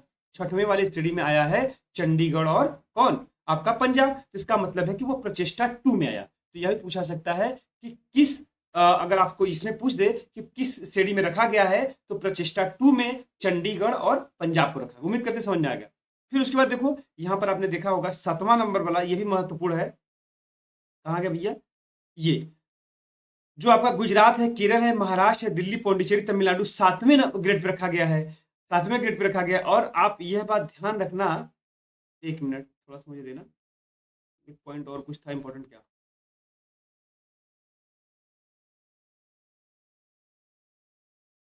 ठीक है, हाँ, अरुणाचल प्रदेश। कि अरुणाचल प्रदेश सबसे लास्ट में है। देखो आपका ये 7वें ग्रेड पे रखा गया, तो 7वें ग्रेड का मतलब यह हुआ कि प्रचेष्टा किसमें? प्रचेष्टा 3 में वो आया है। तो प्रचेष्टा 2 में छठवां, प्रचेष्टा 3 में वो आ गया। और अगर अरुणाचल प्रदेश की बात करेगा तो किसमें आएगा? तो अरुणाचल प्रदेश आ जाएगा किसमें? लास्ट में आ गया। इसका मतलब आकांक्षी 3 में। इसको आप लोग नोट करेगा। अब उसके देखो बात आती है उत्तर प्रदेश किसमें है। देखो उत्तर प्रदेश आपको दिया होगा, उत्तर प्रदेश आकांक्षी वाले में है। देखो 9वें श्रेणी के यानी आकांक्षी 2 में उत्तर प्रदेश, बिहार, उत्तराखंड, झारखंड ये सबको लिया गया है। तो यह पूछा जा सकता है कि उत्तर प्रदेश किस श्रेणी में आता है। तो नौवां का मतलब क्या हो गया? नौवां कहाँ है? देखो नौवां आपका ये है, हमने देखो यहाँ नंबरिंग किया है आकांक्षी 2 में। बहुत महत्वपूर्ण है। बहुत लोग कंफ्यूज हो जाएंगे, पढ़ नहीं पाएंगे, समझ नहीं पाएंगे क्या लिखा गया है, इसलिए मैंने आपको बताने का प्रयास किया। आ जाइए। अब उसके बाद कह रहा है कि 10वीं श्रेणी हमने आपको बताई दिया कि आकांक्षा 3 में आ जाएगा। मेघालय उसमें मेघालय है, और उसके बाद अरुणाचल प्रदेश है, मिजोरम है, तमाम तरह। उसमें भी सबसे निम्न स्तर पर कौन है? तो आपका अरुणाचल प्रदेश है। देखो अभी हाल ही में श्रीलंका के राष्ट्रपति रानिल विक्रमसिंघे ने भारत पे यात्रा की। ठीक है, जब कोई भी डेलीगेट्स अगर भारत में आते हैं, जाहिर सी बात है पहले यही पूछ लिया था कि वहाँ के राष्ट्रपति कौन है, यह ध्यान रखना। क्योंकि 75वीं वर्षगांठ थी आपसी सहयोग के, तो इसलिए भी वो आए। अब उसके बाद देखो एक महत्वपूर्ण भारत के साथ समझौता हुआ। श्रीलंका में यूपीआई के जरिए लेन देन के लिए एनआईपीएल इंटरनेशनल पेमेंट लिमिटेड और श्रीलंका पे के बीच नेटवर्क टू नेटवर्क समझौता हो गया है। जैसे हमारे यहाँ रुपे है ना, रुपे है, फोन पे है, उसी तरह वहाँ पर श्रीलंका पे है। इन दोनों के बीच में आपस में म्यूचुअल अंडरस्टैंडिंग हुई है कि हम अपने यहाँ के फोन पे से पेटीएम से भी वहाँ पर पैसा भेज सकते हैं, और वहाँ के लोग भी यहाँ से पैसा भेज सकते हैं। भारत कई जो है देशों के साथ ऐसा टाई अप कर रहा है जिससे कि लेन देन आसान बनाया सके। भारत और श्रीलंका ने इस दौरान प्रमोटिंग कंडक्टिंग केटलाइजिंग प्रॉस्पेरिटी शीर्षक के विजन से एक दस्तावेज जो है अपनाया। बहुत महत्वपूर्ण नहीं था। उसके बाद देखो तमाम तरह पे समुद्री कनेक्टिविटी पर, हवाई कनेक्टिविटी पर, ऊर्जा बिजली कनेक्टिविटी पर, ठीक है, और लोगों से लोगों की कनेक्टिविटी पर, पीपुल टू पीपुल। श्रीलंका में यूपीआई की स्वीकृति पर समझौता, यही हमने बताया कि महत्वपूर्ण था, बकिया बहुत महत्वपूर्ण नहीं था। एनआईपीएल और लंका पे के बीच ये हुआ है, यह भी नोट कर लेना, बहुत महत्वपूर्ण था। इसके पहले कहाँ कहाँ हो चुका है? तो श्रीलंका से पहले आप देखोगे यूपीआई सेवा सिंगापुर, कई बार पूछा गया था सिंगापुर जब हुआ था। तो संयुक्त अरब अमीरात भी पूछा जा चुका था, नेपाल, भूटान, फ्रांस। इसका मतलब कि जो भारत के पड़ोसी देश है, नेपाल हो गया, भूटान हो गया। उसके बाद देखो अब आपका समुद्री वाला जो पड़ोसी देश है कौन? आपका श्रीलंका, उसके साथ भी हो चुका है। और अरब कंट्री का संयुक्त अरब अमीरात, और सिंगापुर आपका दक्षिण पूर्व एशिया का है, इनके साथ टाई अप हो चुका है। विश्व के 5 सुपर कंप्यूटर, जो सबसे तेज सुपर कंप्यूटर, उसको ध्यान रखना। कई बार ये पूछा जाता है कि फ्रंटियर कहाँ का है, तो अमेरिका का है। और सबसे तेज कौन है? फ्रंटियर है। फोगाकू दूसरे नंबर पे आ चुका है। एक समय था कि जब फोगाकू जापान का पहले स्थान पर था, लेकिन फ्रंटियर ने उसको जो है पीछे छोड़ दिया, और फ्रंटियर पहले स्थान पर, फोगाकू दूसरे स्थान पर। 2 याद रख लीजिएगा। संघाई सहयोग संगठन का 23वां शिखर सम्मेलन 2023। संघाई सहयोग संगठन आपको पता है, एससीओ जिसको बोलते हैं, ठीक है। एससीओ ये देखिए यहाँ पे लिखा है, ठीक है, संघाई कॉपरेशन ऑर्गेनाइजेशन। इसका 23वां शिखर सम्मेलन कहाँ पर हुआ? तो 4 जुलाई 2023 को। वर्चुअल का मतलब होता है कि ऑनलाइन किया गया, भारत की ही मेजबानी में किया गया। तो पहले ध्यान रखना कि भारत की मेजबानी में किया गया। कह रहा है कि शिखर सम्मेलन की थीम क्या थी? तो सुरक्षित एससीओ की ओर, टूवर्ड्स सिक्योर एससीओ। कई बार पूछा जा सकता है क्योंकि भारत ही इसका मेजबानी किया है, तो बहुत महत्वपूर्ण है। सिक्योर का अर्थ क्या भैया? Security, economic development, connectivity, unity और रिस्पेक्ट ऑफ सॉवरेनिटी, और आपका territorial integrity and environmental protection. तो यह बहुत जरूरी नहीं है कि इससे पूछा जा सके, लेकिन फिर भी चर्चा में है, थोड़ा सा ध्यान रख लीजिएगा, नहीं तो इसका थीम तो जरूर याद रखिएगा। और यह 23वां शिखर सम्मेलन था, इसको याद रखना।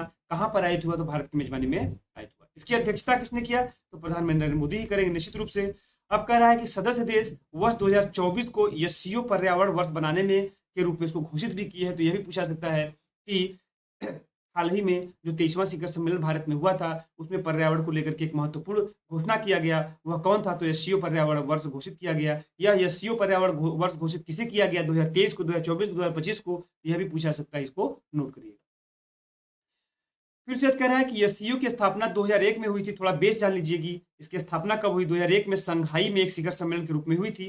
पहले इसमें कितने जो है आपके देश थे? तो देखो, रूस था, चीन था, निश्चित रूप से 2 थे। उसके बाद कजाकिस्तान था, किर्गिस्तान था, और उसके बाद तजाकिस्तान और उज्बेकिस्तान, यही 6 देश थे। लेकिन 2017 में आपको पता है कि भारत और पाकिस्तान को उसमें जोड़ दिया गया, तो टोटल 8 हो गए। अभी रिसेंटली इसमें ईरान को भी शामिल किया गया है यही में, तो अब 9 हो गए हैं। देखो, संगठन का 24वां शिखर सम्मेलन जो होगा एससीओ का, कहाँ पर होगा? 2024 में कजाकिस्तान के अस्ताना में होगा। यह भी बहुत बार पूछा जाता है, तो इसको भी आप लोग नोट करिएगा।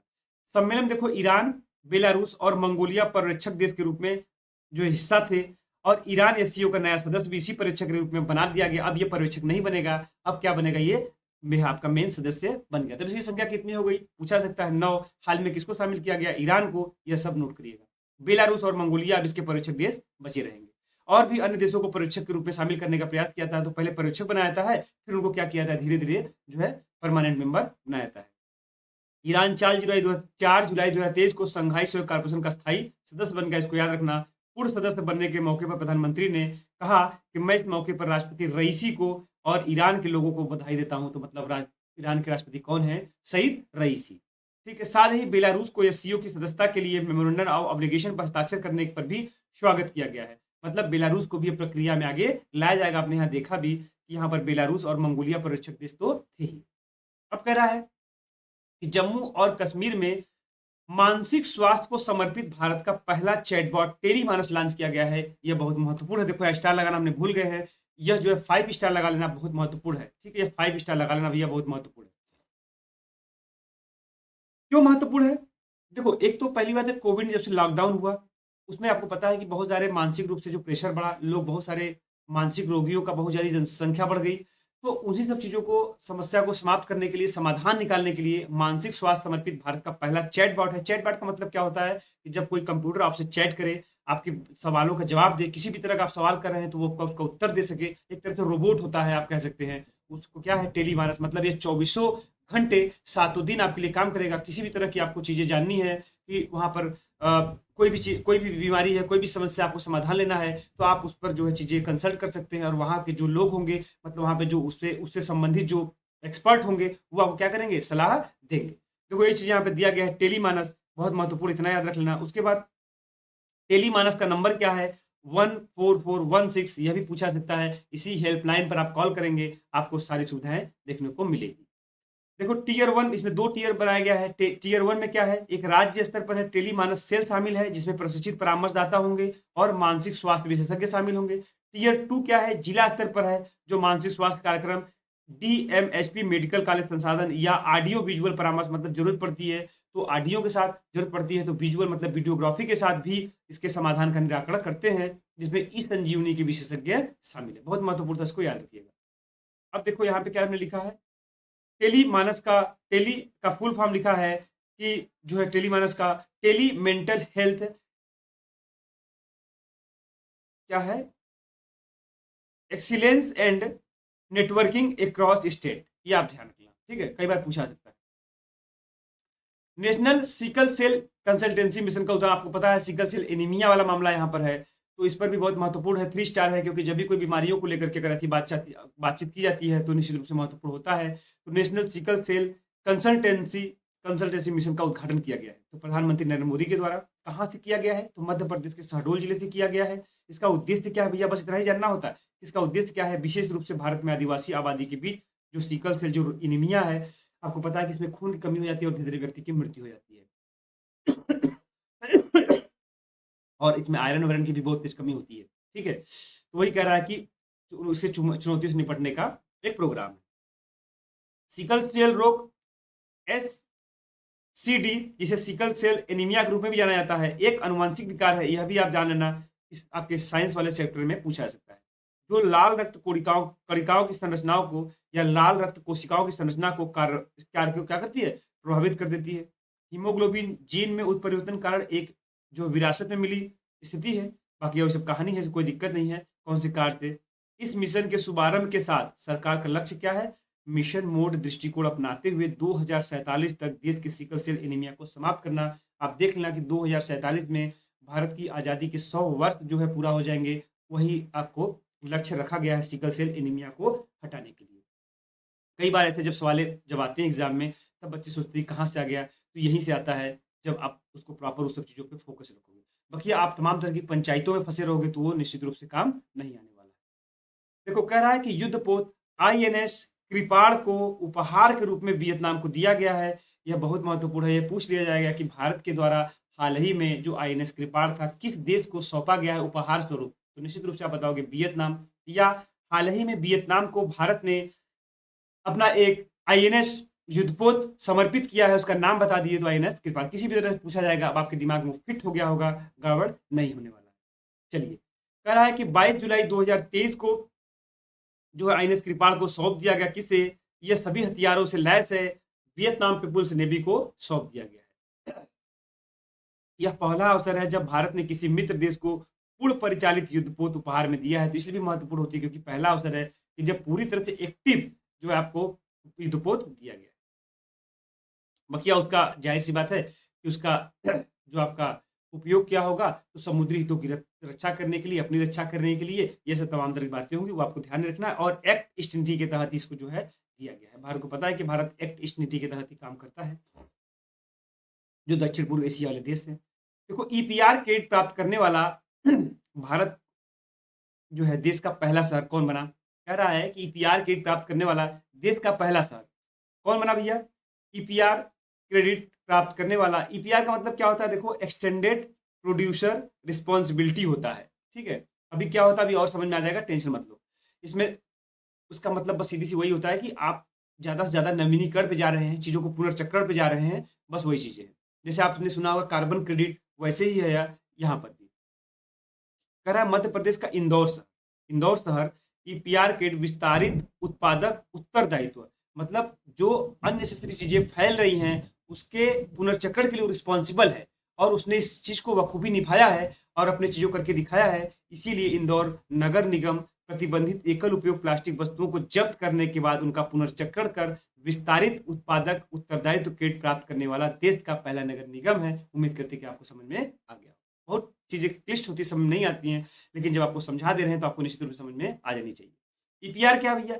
एक पर्यावरण नीति दृष्टिकोण है जिसमें किसी उत्पादन के लिए निर्माता की जिम्मेदारी को उत्पादन के जीवन चक्र के उपभोक्ता चरण तक बढ़ाया जाता है। ठीक है, अब ये सारी चीजें हमने जो है जितनी भी राष्ट्रीय योजनाओं की महत्वपूर्ण जो थी डिटेल वाले, उसको हमने खत्म कर दिया। अब आपको पता है कि इसी क्रम में क्या करता है कि यह शुरुआत में ही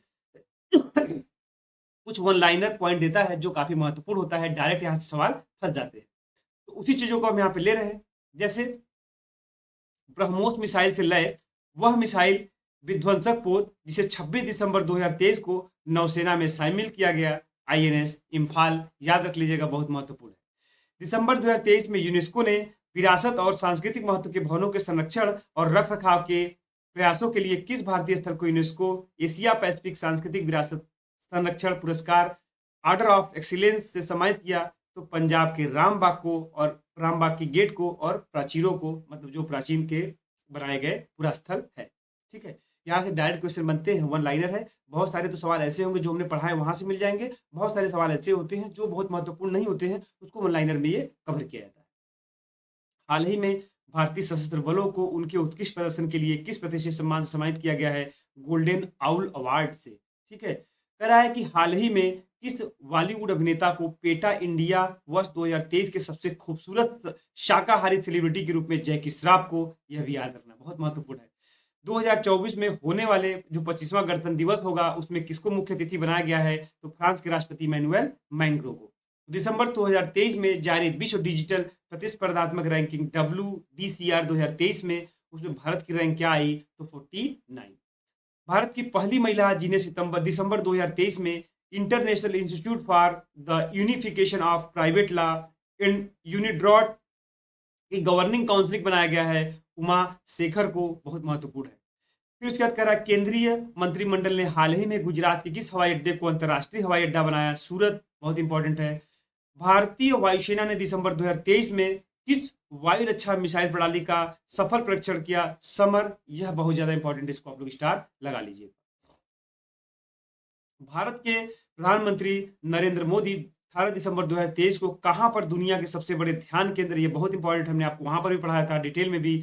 यहां पर देखो करीब करीब आपको 2 लाख लोग उस पर ध्यान एक साथ लगा सकते हैं। सर्वोदय मंदिर कहां पर, वाराणसी में इसका उद्घाटन किया गया है।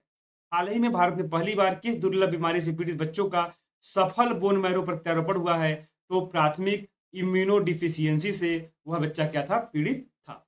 दिल्ली के कैंट स्थित आर्मी हॉस्पिटल में इसका जो है इलाज किया गया। 17 दिसंबर 2023 को प्रधानमंत्री मोदी ने कहां पर दुनिया के सबसे बड़े कार्यालय भवन डायमंड फोर्स का उद्घाटन किया, सूरत में, बहुत बड़ा हाल है, ये आप ध्यान रखना, ठीक है। यह कॉम्प्लेक्स हीरो के साथ साथ आभूषणों के व्यापार के लिए एक वैश्विक केंद्र भी होगा। किस राज्य सरकार ने दिल्ली में 16 दिसंबर को से 30 दिसंबर के बीच हिम महोत्सव का आयोजन किया, यह आपका हिमाचल प्रदेश। ये ध्यान रखना कि हिमाचल प्रदेश में, हिमाचल में हिम महोत्सव नहीं, दिल्ली में हिम महोत्सव का उद्घाटन जो है आपका आयोजन किया, इसलिए महत्वपूर्ण हो जाता है। देखो यहाँ स्टार लगा, इसलिए बहुत महत्वपूर्ण है। कह रहा है कि विश्व के सबसे ऊंचे फाइटर एयरफील्ड का निर्माण कहाँ किया जा रहा है, न्योमा, लद्दाख में। सबसे ऊंचा, विश्व का सबसे ऊंचा फाइटर एयरफील्ड है। कह रहा है कि हाल ही में जम्मू कश्मीर में लागू आनंद विवाह अधिनियम किसको वैधानिक मान्यता देता है, तो सिख विवाह अनुष्ठानों के लिए वैधानिक मान्यता और पंजीकरण देता है। बहुत महत्वपूर्ण नहीं था वो। देखो यह देखो इंपॉर्टेंट, इंडिगो द्वारा हाल ही में लॉन्च किया गया आर्टिफिशियल इंटेलिजेंट चैटबॉट जो 10 भाषाओं में ग्राहकों के प्रश्नों का संबोधित कर सकता है, एक अनोखा टिकट बुकिंग प्लेटफॉर्म प्रदान करता है, उसका नाम पूछा जा सकता है सिक्स स्काई, ठीक है, ESKAI। 7 दिसंबर 2024 को 7 दिसंबर से 24 दिसंबर 2023 के बीच कहां पर अंतर्राष्ट्रीय गीता महोत्सव, बहुत महत्वपूर्ण है, अंतर्राष्ट्रीय गीता महोत्सव कहां, कुरुक्षेत्र, हरियाणा में आयोजित किया गया। इस महोत्सव में असम क्या था, भागीदार, हमारा जो है असम भागीदार क्या था, राज्य था, देश नहीं, भागीदार राज्य था, ठीक है। 13 से 14 दिसंबर 2023 को बिहार में आयोजित 2 दिवसीय वैश्विक निवेशक शिखर सम्मेलन के दौरान कुल कितने करोड़ रुपए का निवेश आया, तो 50,530 करोड़, यह नोट कर लीजिएगा। सियाचिन ग्लेशियर में ऑपरेशनल पोस्ट पर हाल ही में तैनात होने वाली भारत की पहली महिला मेडिकल ऑफिसर कौन है, तो फातिमा वशीन है, बहुत ज्यादा इंपॉर्टेंट, इस पर देखो स्टार लगा हुआ है, ठीक है। यह ध्यान रखना कि ऑपरेशनल पोस्ट पूछ रहा है, इसके पहले भी तमाम तरह के एग्जाम में इस तरह के सवाल पूछे जा चुके हैं। 14 दिसंबर 2023 को भारतीय नौसेना के विशाखापत्तनम स्थित नौसैनिक जो डैकवार्ड था उसमें फास्ट अटैक क्राफ्ट को कमीशन किया गया, उसका नाम पूछा गया है INS तारमुगली, यह भी बहुत महत्वपूर्ण था। हाल ही में किस IIT के छात्रों के द्वारा पानी में आर्सेनिक और धातुओं के आयनों को हटाने के लिए अमृत नामक तकनीकी विकसित की गई है, IIT मद्रास, स्टार लगा है, बहुत ज्यादा इंपॉर्टेंट है। दिसंबर 2023 में किस नाम से भारत की सबसे तेज सौर इलेक्ट्रिक नाव को लॉन्च किया गया है, यह भी पूछा जा सकता है। बाराकुडा, कहाँ है बाराकुडा, तो केरल में है, हम डिटेल वाले में भी पढ़ाए थे। मीराबाई की 525वीं जयंती थी, उसकी स्मृति में मथुरा में कहां पर, यह पूछा जा सकता है, कहां पर लॉन्च किया गया, तो मथुरा में। किसके द्वारा, प्रधानमंत्री मोदी के द्वारा। कितना रुपया, तो 5 रुपया मूल्य का डाक टिकट और 525 रुपया मूल्य का स्मारक सिक्का, बहुत महत्वपूर्ण है, इसको याद रखना, ठीक है। इसका वजन दिया, याद रखने की जरूरत नहीं है। वर्ष 2023 में भारत में गूगल पर खोजों में कौन सी महत्वपूर्ण, सबसे ज्यादा खोज मतलब गूगल पर किसका हुआ, तो चंद्रयान 3 का, यह भी आप नोट करें, बहुत महत्वपूर्ण है। हाल ही में किस राज्य सरकार द्वारा राज्य के सभी जिलों में PM कॉलेज ऑफ एक्सीलेंस की स्थापना की गई, मध्य प्रदेश में, यह ऊपर भी हम लोग पढ़ चुके थे। दिसंबर 2023 में भारत के किस राज्य में 3 दिवसीय तोरग्या महोत्सव का आयोजन किया गया, अरुणाचल प्रदेश में। तोरग्या क्या है, वहाँ एक तरह का सांस्कृतिक महोत्सव है, यह बात नोट कर लेना, और यह जो है वहाँ की जनजातियों के द्वारा मनाया जाता है और एक तरह का नृत्य है, डांस है, इसको आप नोट करिएगा। ऐसे पूछ लेगा कि तोरंगिया महोत्सव कहाँ मनाया गया, तो अरुणाचल प्रदेश। दिसंबर 2023 में 8वें ब्रह्मपुत्र वैली फिल्म फेस्टिवल का आयोजन कहाँ पे किया गया, जाहिर सी बात है उसी के नाम पर तो वहीं किया गया। दुबई में आपको पता है कि यूनाइटेड अरब अमीरात में 28वां कॉप जो जलवायु परिवर्तन शिखर सम्मेलन था वहां पर आयोजित किया गया। उसमें घोषणा क्या हुई कि रेस टू रेजिलेंस मतलब कि संयुक्त राष्ट्र के किस अभियान में भारत ने अपनी भागीदारी की घोषणा की? रेस टू रेजिलियंस संयुक्त राष्ट्र का यह एक अभियान है, उसमें भारत ने भी अपनी भागीदारी जमाई है। 10 दिसंबर 2023 को किस फ्रांसीसी शहर में तमिल वासियों के प्रतिष्ठित व्यक्तित्व तिरुवल्लुर के सम्मान में एक प्रतिमा का अनावरण किया गया है? सेरगी शहर बहुत महत्वपूर्ण है क्योंकि फ्रांस में किया गया है, तमिल वासियों के लिए तो इसलिए इंपॉर्टेंट हो सकता है। किसी भी तरह से क्वेश्चन पूछा जा सकता है, यह बात आप नोट करिएगा। नेक्स्ट चलते हैं। कह रहा है कि 5 से 6 दिसंबर 2023 को आए मिचोंग तूफान याद रखना नाम, कहां पर आया? तो आपको पता है कि दक्षिण जो पूर्व आपका जो तटीय वाले राज्य थे वहीं पर आया, तमिलनाडु, आंध्र प्रदेश, तेलंगाना और ओडिशा में। कब आया? तो 5 से 6 दिसंबर। दिसंबर 2023 में भारत के किस प्रसिद्ध नृत्य को यूनेस्को, कहाँ गया भैया, हाँ, यूनेस्को ने अमूर्त सांस्कृतिक विरासत सूची में शामिल किया है? तो गरबा नृत्य को। यह भी बहुत इंपॉर्टेंट है, इसके भी डिटेल हम लोग किए थे। केंद्र सरकार द्वारा हाल ही में राज्यों में आयुष्मान भारत स्वास्थ्य और कल्याण केंद्रों के नाम बदलकर क्या करने का निर्णय लिया है? आयुष्मान आरोग्य मंदिर। नवंबर 2023 में अमेरिका के प्रतिष्ठित टाइम मैगजीन द्वारा जारी टाइम 100 जलवायु सूची में कितने भारतीयों और भारतीय मूल के लोगों को स्थान मिला है? तो यह 8 लोगों को मिला है। यह भी बहुत महत्वपूर्ण था क्योंकि टाइम मैगजीन के जो आंकड़े होते हैं इंपॉर्टेंट होते हैं। हाल ही में समान नागरिक संहिता, ये उधर वाले पार्ट का, इसको मत याद रखिएगा। हाल ही में समान नागरिक संहिता अपनाने वाला देश का पहला राज्य कौन बना? तो उत्तराखंड बना। यह बात देखना, यूसीसी यूनिफॉर्म सिविल कोड, ठीक है, अपनाने वाला देश का पहला राज्य कौन बन गया? उत्तराखंड बन गया। इसको नोट करिएगा। नवंबर 2023 में भारत निर्वाचन आयोग ने किस खिलाड़ी को स्टेट इलेक्शन आइकन नियुक्त करने की घोषणा एशियाई किसने की? तो एशियाई खेलों की स्वर्ण पदक विजेता दिव्यकीर्ति सिंह को। यह भी कई बार पूछा जा सकता है। बहुत महत्वपूर्ण ये सब नहीं है, लेकिन फिर भी याद रखना क्योंकि वन लाइनर वाले से छोड़ने लायक नहीं होते, कब कहाँ से क्वेश्चन आ जाए, इसलिए इसको आप ध्यान रखिएगा। जिस पर मैंने निशान लगाया तो निश्चित है, और जिस पर स्टार लगाया तो बहुत ज्यादा निश्चित है। नवंबर 2023 में किस मंत्रालय के द्वारा महिलाओं के लिए पानी और पानी महिलाओं के लिए अभियान शुरू किया गया? बहुत महत्वपूर्ण है, आवास और शहरी विकास के मंत्रालय के द्वारा। नवंबर 2023 में जारी हुरून जो इंडिया परोपकार सूची है 2023, उसमें कौन भारतीय दानकर्ता शीर्ष स्थान पर रहा? तो इस बार शिव नादर आ गए हैं, मतलब दान देने के मामले में, जो एससीएल के क्या है, संस्थापक भी। हाल ही में किस भारतीय संस्थान द्वारा विकसित कार्बन नैनो फ्लोराइड द्वारा सूर्य के प्रकाश को उष्मा में कुशलता रूप से परिवर्तित कर दिया जा रहा है? आईआईटी बम्बे के द्वारा। यह भारत के लिए बहुत महत्वपूर्ण जो है विकास का कदम माना जा रहा है, इसको आप लोग याद रखना। आपदा में प्रधानमंत्री मोदी ने योगदान की, आपदा में जिसे कहीं भी डिजास्टर आता है तो प्रधानमंत्री मोदी ने योगदान की व्याख्या वाली वह पुस्तक जिसका विमोचन उत्तराखंड के मुख्यमंत्री पुष्कर धामी ने किया, उसका नाम क्या था? Resilient India, how Modi transform India disaster democratic paradise, ठीक है। हाल ही में मर्सर एक संस्था है, मर्सर द्वारा जारी क्वालिटी ऑफ इंडेक्स 2023 की किस भारतीय शहर को सबसे अच्छा जीवन स्तर वाला शहर बताया है? तो हैदराबाद को। पूरे विश्व में इसका स्थान कौन सा था? तो 153वां था। पहले नंबर पे कौन है? तो वियना ऑस्ट्रिया का शहर है। और 154वें नंबर पे कौन है? भारत का दूसरा शहर है पुणे। इतना चीज उम्मीद करते हैं कि आप समझ में आ गया होगा। रक्षा मंत्री राजनाथ सिंह ने दिसंबर 2023 में कहां पर 40वें तटरक्षक कमांडर सम्मेलन का उद्घाटन किया? नई दिल्ली। 5 दिसंबर 2023 को नई दिल्ली में आयोजित इंटरनेट गवर्नेंस फोरम 2023 का मुख्य विषय क्या था भैया? तो भारत में डिजिटल एजेंडे को समायोजित करते हुए आगे बढ़ना। एशिया का सबसे बड़ा एयर ओपन एयर वार्षिक व्यापार मेला बाली यात्रा का आयोजन दिसंबर 2023 में कहां पर हुआ? तो महानदी का तट उड़ीसा कटक में आयोजित हुआ। यह बात आप नोट करिएगा, बहुत महत्वपूर्ण है, ठीक है, बहुत महत्वपूर्ण है। उसके बाद कह रहा है कि 4 दिसंबर 2023 को नौसेना दिवस, तो पहले याद रखना कि 4 दिसंबर को क्या है? नौसेना दिवस मनाया जाता है। प्रधानमंत्री नरेंद्र मोदी ने कहां पर 45 फीट के ऊंची छत्रपति शिवाजी महाराज की प्रतिमा का अनावरण किया? तो सिंधुदुर्ग महाराष्ट्र में, काफी चर्चा में भी ये रहा है। प्रधानमंत्री नरेंद्र मोदी ने 11 दिसंबर 2023 को भारत की स्वतंत्रता के 100वें वर्ष में विकसित राष्ट्र बनाने का संकल्प, जाहिर सी बात 2047 में ही हो रहा है, तो विकसित भारत 2047 युवाओं की आजाद, उसका जो है थीम रखा गया है। कई बार पूछ लेता है, याद रखिएगा। दिसंबर 2023 में किस भारतीय शहर ने चीन को पीछे छोड़ते हुए सबसे बड़ी पढ़ने की गतिविधियां ग्रीन वर्ल्ड रिकॉर्ड बनाया है? तो पुणे में, मतलब कि यहाँ पर जो है, यहाँ के जो लोग हैं सबसे ज्यादा पढ़ने की गतिविधियों में शामिल रहते हैं पुणे के, महाराष्ट्र, मतलब महाराष्ट्र राज्य हो गया और पुणे आपका शहर हो गया। आउटलुक बिजनेस मैगजीन ने हाल ही में किस राज्य के मुख्यमंत्री को change maker of the year 2023 सूची में शामिल किया है? बहुत महत्वपूर्ण है। यह हिमाचल प्रदेश के मुख्यमंत्री हैं। उनका नाम क्या है? सुखविंदर सिंह सुक्खू यहाँ लिख दिया गया है, जिसको दिक्कत हो देख लेगा। दिसंबर 2023 में कहां पर 27वीं पूर्वी क्षेत्रीय परिषद की बैठक आयोजित की गई? पटना में। भारत की पहली 6 लेन स्टील स्लैग आधारित सड़क निर्माण आपने बताया था कि NH6 है। हजीराबाग बंदरगाह को जोड़ने वाली सड़क है, जो कहां पर पड़ता है? तो गुजरात में पड़ता है। हाल ही में किस राज्य की, और यह आपको यह भी बताया गया था स्लैग स्टील क्या होती है? जो आपका वेस्टेज स्टील का प्रोडक्ट होता है, उसी से सड़क बनाई जाती है, और यह अलकतरा वाला जो तारकोल वाला बनता है, उससे सस्ता भी होता है। हाल ही में किस राज्य की लाकाडोंग हल्दी को जीआई टैग दिया है? मेघालय को। महत्वपूर्ण है।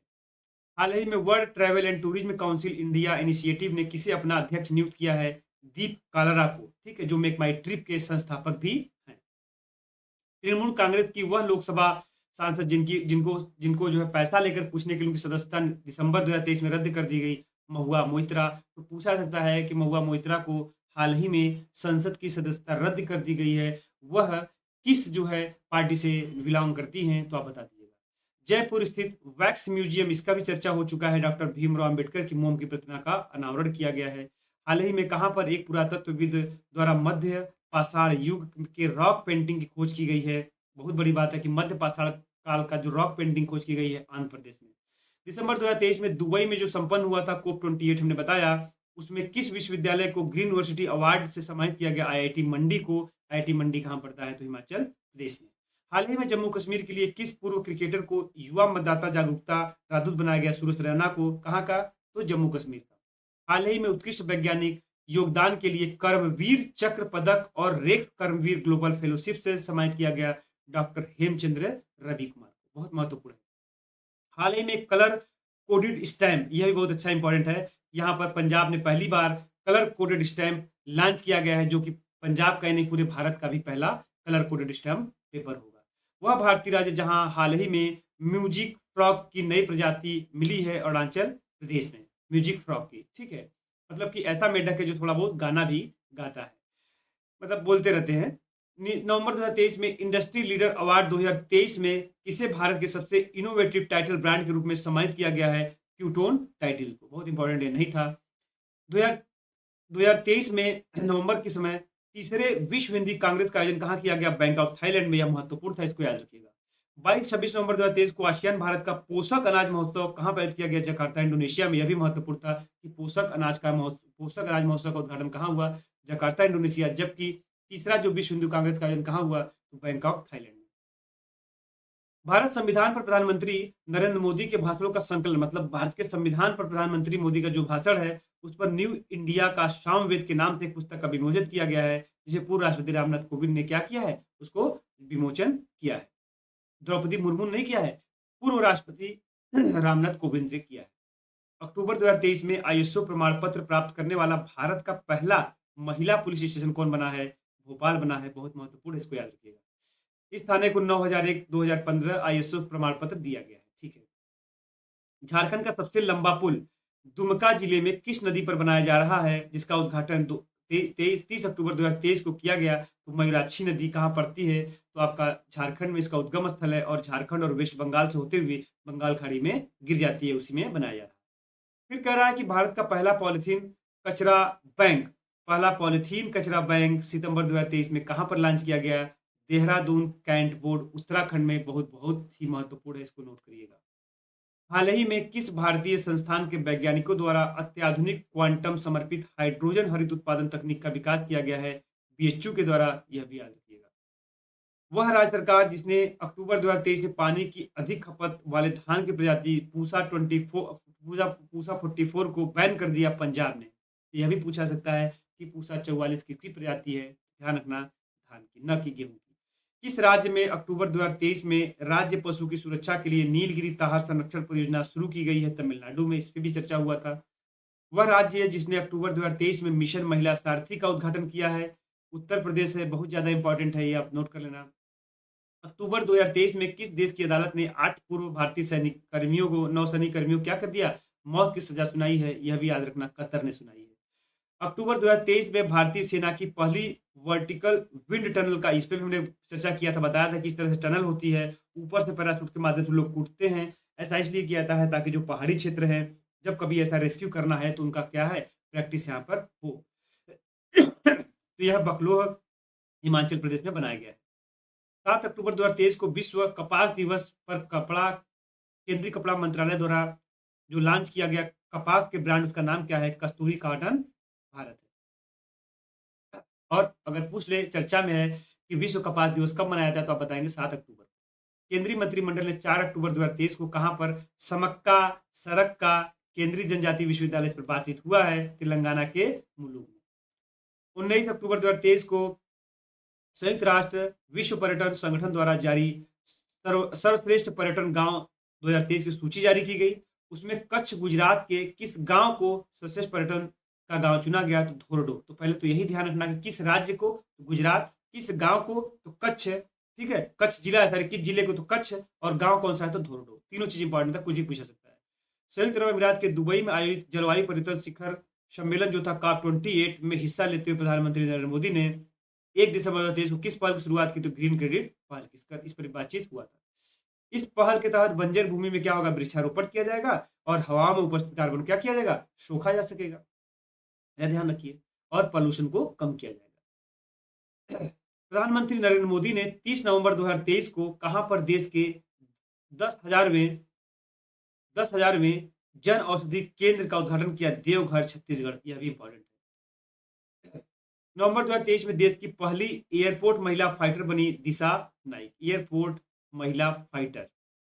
प्रयागराज के वैज्ञानिक पद्मश्री डॉक्टर अजय सुनकर के एक शोध के अनुसार इन्फोसिस इंटरनेशनल जर्नल के नवंबर 2023 में अंक में इनका प्रकाशित हुआ, के अनुसार भारतीय समुद्र में पहली बार प्लास्टिक, जिसे प्लास्टिक ग्लोमेरेट की चट्टान कहा गया, मतलब इन्होंने खोज किया, इनका एक शोध था कि इसमें अंडमान निकोबार वाला जो एरिया था, वहां के समुद्र वाले क्षेत्र में भी एक प्लास्टिक का एक ढेर मिला। मतलब कि जो लोग टूरिज्म में जाते हैं और पैकेट बंद सामान को खाते हैं, उसको वहां फेंक देते हैं, फिर वो उड़ करके समुद्र में चला जाता है, तो ऐसा एक ढेर पाया गया। तो किसके द्वारा यह शोध किया गया, याद रखना, यह अजय सोनकर है जो प्रयागराज के हैं।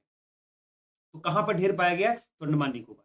भारत में अमेरिकी राजदूत एरिक गार्सेटी ने 29 नवंबर 2023 को कहां पर द हम्प द्वितीय विश्व युद्ध संग्रहालय का उद्घाटन किया, पूर्वी सियांग जिले के पासीघाट में, आपको पता है कि अरुणाचल प्रदेश में, बहुत महत्वपूर्ण है कि द हम्प द्वितीय विश्व युद्ध संग्रहालय कहां पर उद्घाटन हुआ, तो पूर्वी सियांग जिला के पासीघाट, या सीधा सीधा अरुणाचल प्रदेश भी पूछा जा सकता है। भारत के प्रधानमंत्री नरेंद्र मोदी ने दुबई में आयोजित COP28 बैठक में हिस्सा लेते हुए कब तक भारत में जलवायु परिवर्तन शिखर सम्मेलन कराने का प्रस्ताव लिया, 2028 में, कि भारत में भी यह कराया जाए। दिसंबर 2023 में जल शक्ति मंत्रालय ने कहा जल इतिहास उत्सव का आयोजन किया, नई दिल्ली में। दिसंबर 2023 में भारत का पहला on demand blood logistic platform किस नाम से लॉन्च किया गया, तो ब्लड पॉजिटिव, बहुत महत्वपूर्ण था। 17 नवंबर 2023 को दूसरी voice of global south summit का वर्चुअल माध्यम से आयोजन किस देश की अध्यक्षता में किया गया, तो भारत। देखो, एक ग्लोबल नॉर्थ होता है, एक ग्लोबल साउथ होता है, जिससे आप जानते हो कि यह क्या है। एक मिनट आपको समझाने का प्रयास करेंगे कि बहुत बच्चों को नहीं समझ में आता है। देखो, यह जैसे ग्लोब है, ठीक है, तो ग्लोब के ज्यादातर जो संपन्न वाले देश हैं, ठीक है, वो ज्यादातर दक्षिण में, जैसे उत्तरी अमेरिका हो गया, यूरोप पूरा इतना बड़ा हो गया, रसिया हो गया, ठीक है, उसमें आप देखोगे इजराइल हो गया, जापान हो गया, यह सब जो है, ऑस्ट्रेलिया भले साउथ दक्षिण में है, लेकिन उसको भी ग्लोबल नॉर्थ में किया जाता है, क्योंकि ये सब संपन्न वाले देश हैं। जितने भी विकसित अर्थव्यवस्था वाले देश ज्यादातर है, वो ग्लोबल नॉर्थ में है, जबकि जितने तरह आप विकासशील, जैसे अब इतना बड़ा आप देख लो, सीधे सीधे क्या, अफ्रीका महाद्वीप, इधर आपका दक्षिण अमेरिका हो गया, उधर आप देखो भारत वाला रीजन हो गया, ठीक है, तमाम तरह के अरब कंट्रीज हो गए। तो बहुत सारे ऐसे क्षेत्र हैं जो आपके विकसित नहीं है, अभी विकासशील वाले में है, इनको क्या है, ग्लोबल दक्षिण के रूप में जाना जाता है। तो यही बात यहाँ पे कह रहा है, थोड़ा सा उम्मीद करते समझ में आ गया, चर्चा आया था इसलिए मैंने बता दिया। ठीक है, तो कर रहा है कि ग्लोबल साउथ समिट का वर्चुअल माध्यम से, अब वही ग्लोबल साउथ का भारत क्या कर रहा है, नेतृत्व कर रहा है। मतलब एक तरह से जो गरीब राष्ट्र हैं, जो विकसित अभी नहीं हुए हैं, जो विकासशील है, उनको लीडर करके उनको भी विकसित अर्थव्यवस्था बनाने का प्रयास करेगा भारत, और खुद भी विकसित होगा। ठीक है, अब देखो कह रहा है कि इस समिट की थीम थी together for everyone's growth with everyone trust, मतलब सभी लोगों को ग्रोथ का अधिकार है, सभी लोगों को विश्वास किया जाता है। दो मतलब दो तरह का व्यवहार विश्व में क्यों किया जा रहा है, यह बात ध्यान रखिएगा। एक तरह से बेइज्जती है कि ये ग्लोबल नॉर्थ है, ये ग्लोबल साउथ है, मतलब गरीब लोग इधर हैं, अमीर लोग इधर हैं, ऐसा जो है एक तरह से कहीं न कहीं से ये बेइज्जती वाली बात है। तो नवंबर 2023 में नारियल विकास बोर्ड ने कहाँ पर हेलो नारियल friend coconut trees call centre का उद्घाटन किया कोच्चि में। 1 मिनट बस रुकिएगा। ठीक है। कोच्चि में इस कॉल सेंटर का उद्देश्य किसानों को नारियल कटाई और पौध प्रबंधन का मदद मिले। नवंबर 2023 में दिल्ली में आयोजित जो इंडो पैसिफिक रीजनल डायलॉग था IRRD, थीम क्या थी? Maritime connectivity through shipping and trade. बहुत महत्वपूर्ण नहीं था। नवंबर 2023 में प्रधानमंत्री नरेंद्र मोदी द्वारा विकसित भारत संकल्प यात्रा की शुरुआत कहां से की गई? ओडिशा से। यह बहुत ज्यादा महत्वपूर्ण है। नवंबर 2023 में चर्चा में रही सिक्यारा सुरंग किस राज्य में स्थित है? तो उत्तराखंड में। यह भी याद रखिएगा, हमने आपको बताया भी था कि यहाँ पर आपके 41 श्रमिक इसमें फंस गए थे और धीरे धीरे करके निकाला गया। रैट होल माइनिंग के भी हमने बताया था, यह भी ध्यान रखिएगा। रिलायंस इंडस्ट्री ने कहां पर 2025 तक दुनिया का सबसे बड़ा कार्बन फाइबर लॉन्च किया? तो गुजरात में। वह देश दिसंबर 2023 में भारत में अपने राजनयिक मिशन को स्थायी रूप से बंद करने का घोषणा कर दिया। अफगानिस्तान में पूछा सकता है। 21 नवंबर 2023 गुजरात के किस प्रसिद्ध मछली को राज्य की राजकीय मछली का दर्जा दिया गया? घोल। यह भी बातचीत हुआ था। सुप्रीम कोर्ट की पहली महिला जज थी जिनका निधन हो गया, फातिमा बीबी। आप लोग कमेंट बॉक्स में हाई कोर्ट की पहली महिला जज के नाम बताएंगे। दिसंबर 2023 में भारत की कितनी विरासत परियोजनाओं को यूनेस्को एशिया प्रशांत पुरस्कार 2023 में शामिल किया गया? तो 6 विरासत स्थल को। वह राज्य जिसने नवंबर 2023 में काजू के लिए भौगोलिक संकेतक प्राप्त हुआ? गोवा। नवंबर 2023 में इंडिया ग्रीनफील्ड काउंसिल ने IGBC ने घरेलू आवास में टिकाऊ और पर्यावरण अनुकूल निर्माण को बढ़ावा देने के लिए के नाम से एक रेटिंग प्रमाणन की पहल की है, उसका नाम है नेस्ट। ठीक है, ये इंपॉर्टेंट थोड़ा सा ध्यान रखना, क्योंकि पर्यावरण मंत्रालय के द्वारा काम किया जाता है तो इंपॉर्टेंट होता है, ये बात ध्यान रखना। इंडिया ग्रीन बिल्डिंग काउंसिलिंग जो IGBC थी, वह क्या था? घरेलू आवास क्षेत्र में टिकाऊ और पर्यावरण अनुकूल निर्माण को बढ़ावा देने के लिए एक रेटिंग स्टार्ट किया है, उसका नाम है नेस्ट। जो जैसा उनकी व्यवस्था रहेगी उस तरह से उसको क्या किया जाएगा? रेटिंग किया जाएगा। हाल ही में भारतीय खगोलीय भौतिकी संस्थान खगोलविदों ने हॉनले लद्दाख में स्थित वेधशाला से हिमालय में चंद्र टेलीस्कोप से किस रहस्यमय धूमकेतु की तस्वीर लेने में सफलता प्राप्त की है? धूमकेतु P12 या पॉक्स ब्रुक्स इसका नाम है। लंदन स्थित लग्जरी ट्रैवल पत्रिका कोडे नॉस्ट ने भारत के किस शहर को 2024 में एशिया में घूमने के लिए सबसे अच्छी जगह बताया है? वह है केरल का कोच्चि शहर। उसके बाद देखो, हरियाणा के फरीदाबाद जो जिला है उसमें 17 से 20 जनवरी 2024 तक आयोजित किए जाने वाले 9वें अंतर्राष्ट्रीय विज्ञान महोत्सव का जो कि विषय क्या था? अमृतकाल में विज्ञान और प्रौद्योगिकी सार्वजनिक लोक संपर्क। ठीक है। उसके बाद कह रहा है कि नवंबर 2023 में किस राज्य को Gyanodaya express college on wheels के नाम से शुरू की गई है? जम्मू कश्मीर में। यह बात इंपॉर्टेंट रखना। भारत ने नवंबर 2023 में किस देश के साथ इनोवेशन इकोसिस्टम को बढ़ावा देने के लिए इनोवेशन हैंडशेक मतलब हाथ मिलाया है? किसके साथ? अमेरिका के साथ। नई जो निर्माण होगी उसके साथ, उसको जो है प्रोत्साहन देने के लिए। अब उसके बाद कह रहा है कि इंपॉर्टेंट यह बहुत नहीं था। नवंबर 2023 में GI टैग प्राप्त करने वाली बेरी नाग चाय कहां पर? उत्तराखंड में। पूछा सकता है। असम के किन 2 रेलवे स्टेशनों ने नवंबर 2023 में ईट राइट स्टेशन, जब भी ये किया गया है, जब बार बार पूछा गया है, ये याद रखना, रागिया और मरियानी रेलवे स्टेशन। गुजरात और पश्चिमी रेलवे क्षेत्र का पहला रेल कोच रेस्तरां नवंबर 2023 में किस नाम से राजकोट में लॉन्च किया गया? तो वह है ट्रैक साइड तड़का। मतलब रेलवे कोच में ही क्या होगा? रेस्टोरेंट बनाया गया है। हाल ही में किस हिमालयी राज्य में एलिसियस हिमालय नामक पौधे की एक प्रजाति खोजी गई है? अरुणाचल प्रदेश। 9 नवंबर 2023 को भारत और अमेरिका के बीच 2+2 वार्ता कहां पर की गई? इंपॉर्टेंट है, नई दिल्ली। राष्ट्रीय आयुर्वेद दिवस 10 नवंबर 2023 की थीम क्या थी? तो Ayurveda for one health. Important था।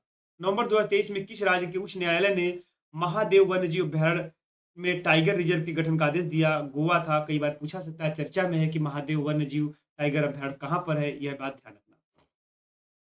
आजादी के अमृत महोत्सव और मेरी माटी मेरा देश अभियान कौन सा राज्य शीर्ष स्थान पर रहा? यह इसमें गुजरात रहा। उसके बाद कह रहा है नवंबर 2023 में भारतीय तटरक्षक बल ने किस जहाज को सेवा से मुक्त कर दिया? उसका नाम है संग्राम। इसी को आपको दिया भी गया, वियतनाम को आपको यह भी पता है।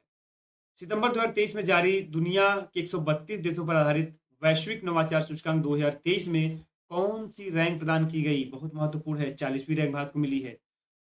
International institute for management development IMD द्वारा सितंबर 2023 में जारी वर्ल्ड टैलेंट रैंकिंग 2023 में भारत को रैंकिंग मिली है 56वीं। जबकि कुल कितनी अर्थव्यवस्था थी? तो 54 में 56वीं, बहुत बढ़िया जो है आपका भारत का रैंकिंग नहीं है। सितंबर 2023 में भारत के पहले कार्टोग्राफी संग्रहालय जॉर्ज एवरेस्ट का उद्घाटन कहां पर किया गया? तो मैसूर, उत्तराखंड में। नवंबर 2023 में भारत का सबसे बड़ी शीत रेत उत्पादन सेवा कहां पर शुरू की गई? गुजरात में। ध्यान रखना, शीत रेत का मतलब आप राजस्थान मत लगा देना, यह गुजरात में। स्कूली शिक्षा को बदलते परिदृश्य को देखते हुए तेजी से बदलाव लाने के उद्देश्य से विश्व बैंक और भारत सरकार द्वारा किस राज्य में 22 सितंबर 2023 को चाक परियोजना की शुरुआत की गई है? छत्तीसगढ़। बहुत महत्वपूर्ण है। चाक का संबंध किससे है? तो आप यह भी बता देना कि जो है स्कूली शिक्षा से ही है। अब देखो, इस परियोजना के माध्यम से अगले 5 वर्षों में 2023 से लेकर के 2028 तक विश्व बैंक ने कुल $300 मिलियन की सहायता भी दी है। बहुत अच्छा, बहुत इंपॉर्टेंट था ये, इसमें कोई दो राय नहीं है। भारत का पहला लाइट हाउस फेस्टिवल सितंबर 2023 में कहाँ पे आयोजित किया गया? तो गोवा में। यह चूंकि वन लाइनर है इसलिए मैं जल्दी जल्दी पढ़ रहा हूँ, क्योंकि आपको बस इसमें याद ही करना है, आपको पढ़ते रहना है, समय कम है और जो डिटेल वाला तो हमने करा ही दिया है। नई दिल्ली में 25 सितंबर 2023 को केंद्रीय मंत्री हरदीप सिंह पुरी के द्वारा भारत की पहली ग्रीन हाइड्रोजन फ्यूल सेल बस को हरी झंडी दिखाई गई। ठीक है, यह सेल बस कहाँ किसके द्वारा बनाया गया था? IOCL, Indian oil corporation limited. जापानी कंपनियों की कंपनी, जापानी कपड़ों की कंपनी है एक यूनिक्लो। इसने मतलब भारत में अपना ब्रांड एम्बेसडर किसे बनाया? तो अभिनेत्री कैटरीना कैफ को। 19 सितंबर 2023 को प्रधानमंत्री नरेंद्र मोदी ने पुराने संसद भवन का नाम क्या रखा? संविधान सदन। बहुत महत्वपूर्ण, इसको याद रखिएगा। केंद्रीय प्रदूषण नियंत्रण बोर्ड द्वारा सितंबर 2023 में जारी स्वच्छ सर्वेक्षण रिपोर्ट 2023 में 10 लाख से अधिक आबादी वाले शहरों की श्रेणी में तीन शीर्ष जो स्थान दिया गया, उसमें इंदौर पहले स्थान पर, आगरा दूसरे स्थान पर और थाने तीसरे स्थान पर। Association for democratic reform ADR और नेशनल इलेक्शन वॉच एनईडब्ल्यू द्वारा सितंबर में जारी रिपोर्ट के अनुसार सांसदों के विरुद्ध आपराधिक मामलों में कौन सा राज्य सबसे शीर्ष पर है? केरल है। बहुत महत्वपूर्ण है। सितंबर 2023 में भारतीय वायुसेना को पहला C-295 परिवहन विमान किस देश से मिला है? तो स्पेन से। बिहार के किस नगर निगम ने आम लोगों के लिए कैश फॉर वेस्ट योजना लॉन्च की है? तो पटना ने, बिहार के पटना शहर से। सितंबर 2023 में भारतीय सेना में शामिल की गई डीआरडीओ द्वारा विकसित स्वनिष्क्रिय एंटी टैंक मिसाइल कौन है? विभव। प्रधानमंत्री नरेंद्र मोदी ने 24 सितंबर 2023 को वीडियो कॉन्फ्रेंसिंग के माध्यम से कितने राज्यों को जोड़ने वाली 9 वंदे भारत ट्रेनों को हरी झंडी दिखाई? कौन? 11 राज्यों को जोड़ने वाली। कौन, कहां कहां? राजस्थान, तमिलनाडु, तेलंगाना, आंध्र प्रदेश, कर्नाटक, बिहार, पश्चिम बंगाल, उड़ीसा, झारखंड, गुजरात। देख रहे हैं कितना बड़ा विस्तार इसका है, तो ये कई बार पूछा सकता है, तो डेट याद रखना, तो इसमें डेट इंपॉर्टेंट है। सितंबर 2023 में केरल को अपने किस मार्ग पर पहली orange Vande Bharat express train मिली है? किसको? केरल को। तो अलपुझा के रास्ते कासरगोड तिरुवनंतपुरम में। यह बहुत काफी चर्चा में भी था। सितंबर 2023 में कहां पर अंतर्राष्ट्रीय वकील सम्मेलन मनाया गया? तो नई दिल्ली में। सितंबर 2023 में अंतर्राष्ट्रीय क्रिकेट परिषद आईसीसी और बीसीसीआई और यूनिसेफ तीनों मिलकर के केंद्रीय शिक्षा मंत्रालय के साथ लैंगिक समानता को बढ़ावा देने के लिए कौन सा ऑनलाइन मॉड्यूल लॉन्च किया है? उसका नाम है CRI 304 गुड। बहुत महत्वपूर्ण है। सऊदी अरब के रियाद में 25 सितंबर 2023 को संपन्न विश्व धरोहर समिति के 45वें सत्र के दौरान यूनेस्को द्वारा विश्व धरोहर सूची में किन 2 भारतीय सब चीजें हो चुकी है? शांति निकेतन और होयसल जो कर्नाटक का है, और शांति निकेतन पंजाब का है। 14 से 16 सितंबर 2023 को संयुक्त राष्ट्र अंतर्राष्ट्रीय व्यापार विधि आयोग जो है UNCITRAL के दक्षिण एशिया सम्मेलन का आयोजन नई दिल्ली में किया गया। बहुत महत्वपूर्ण नहीं था। वह राज्य सरकार जिसने माताओं, किशोरों, बालिकाओं और बच्चों के बीच पोषण संबंधी आवश्यकताओं को पूरा करने के लिए 14 सितंबर को मुख्यमंत्री संपुष्टि आहार परियोजना का शुभारंभ किया, ओडिशा। और आपको यह पता होना चाहिए कि 14 सितंबर को पोषण दिवस भी मनाया जाता है। फिर करा 18 सितंबर 2023 को मध्य प्रदेश के तत्कालीन मुख्यमंत्री शिवराज सिंह ने ओंकारेश्वर में मंदाता पर्वत महान दार्शनिक आदि शंकराचार्य की 108 फीट ऊंची प्रतिमा का अनावरण किया है। उसका नाम क्या है? Statue of oneness. बहुत महत्वपूर्ण है। कहां पर? मध्य प्रदेश में। कितनी ऊंची, कहां पर, किसने और क्या नाम दिया गया? इंपॉर्टेंट था। सितंबर 2023 में संसद से पारित नारी शक्ति वंदन अधिनियम के बारे में हो ही चुका कि 128वां संविधान संशोधन था। अंतर्गत महिलाओं के लिए कितने प्रतिशत आरक्षण का प्रावधान किया गया? तो 33। आंध्र प्रदेश की किस मिठाई को सितंबर 2023 में भौगोलिक संकेतक मिला जीआई? उसका नाम है अत्तयापुरम पुथारे कुल। World book of records London द्वारा 19 अगस्त 2023 को किस ट्यूलिप गार्डन को एशिया का सबसे बड़ा ट्यूलिप गार्डन घोषित किया गया है? Indira Gandhi memorial tulip garden Srinagar. ठीक है, ये बहुत महत्वपूर्ण है, कई बार पूछा भी जा गया है। इस तरह संबंधित जब भी एग्जाम आते हैं, जब भी क्वेश्चन बनते हैं तो जरूर पूछा जाता है।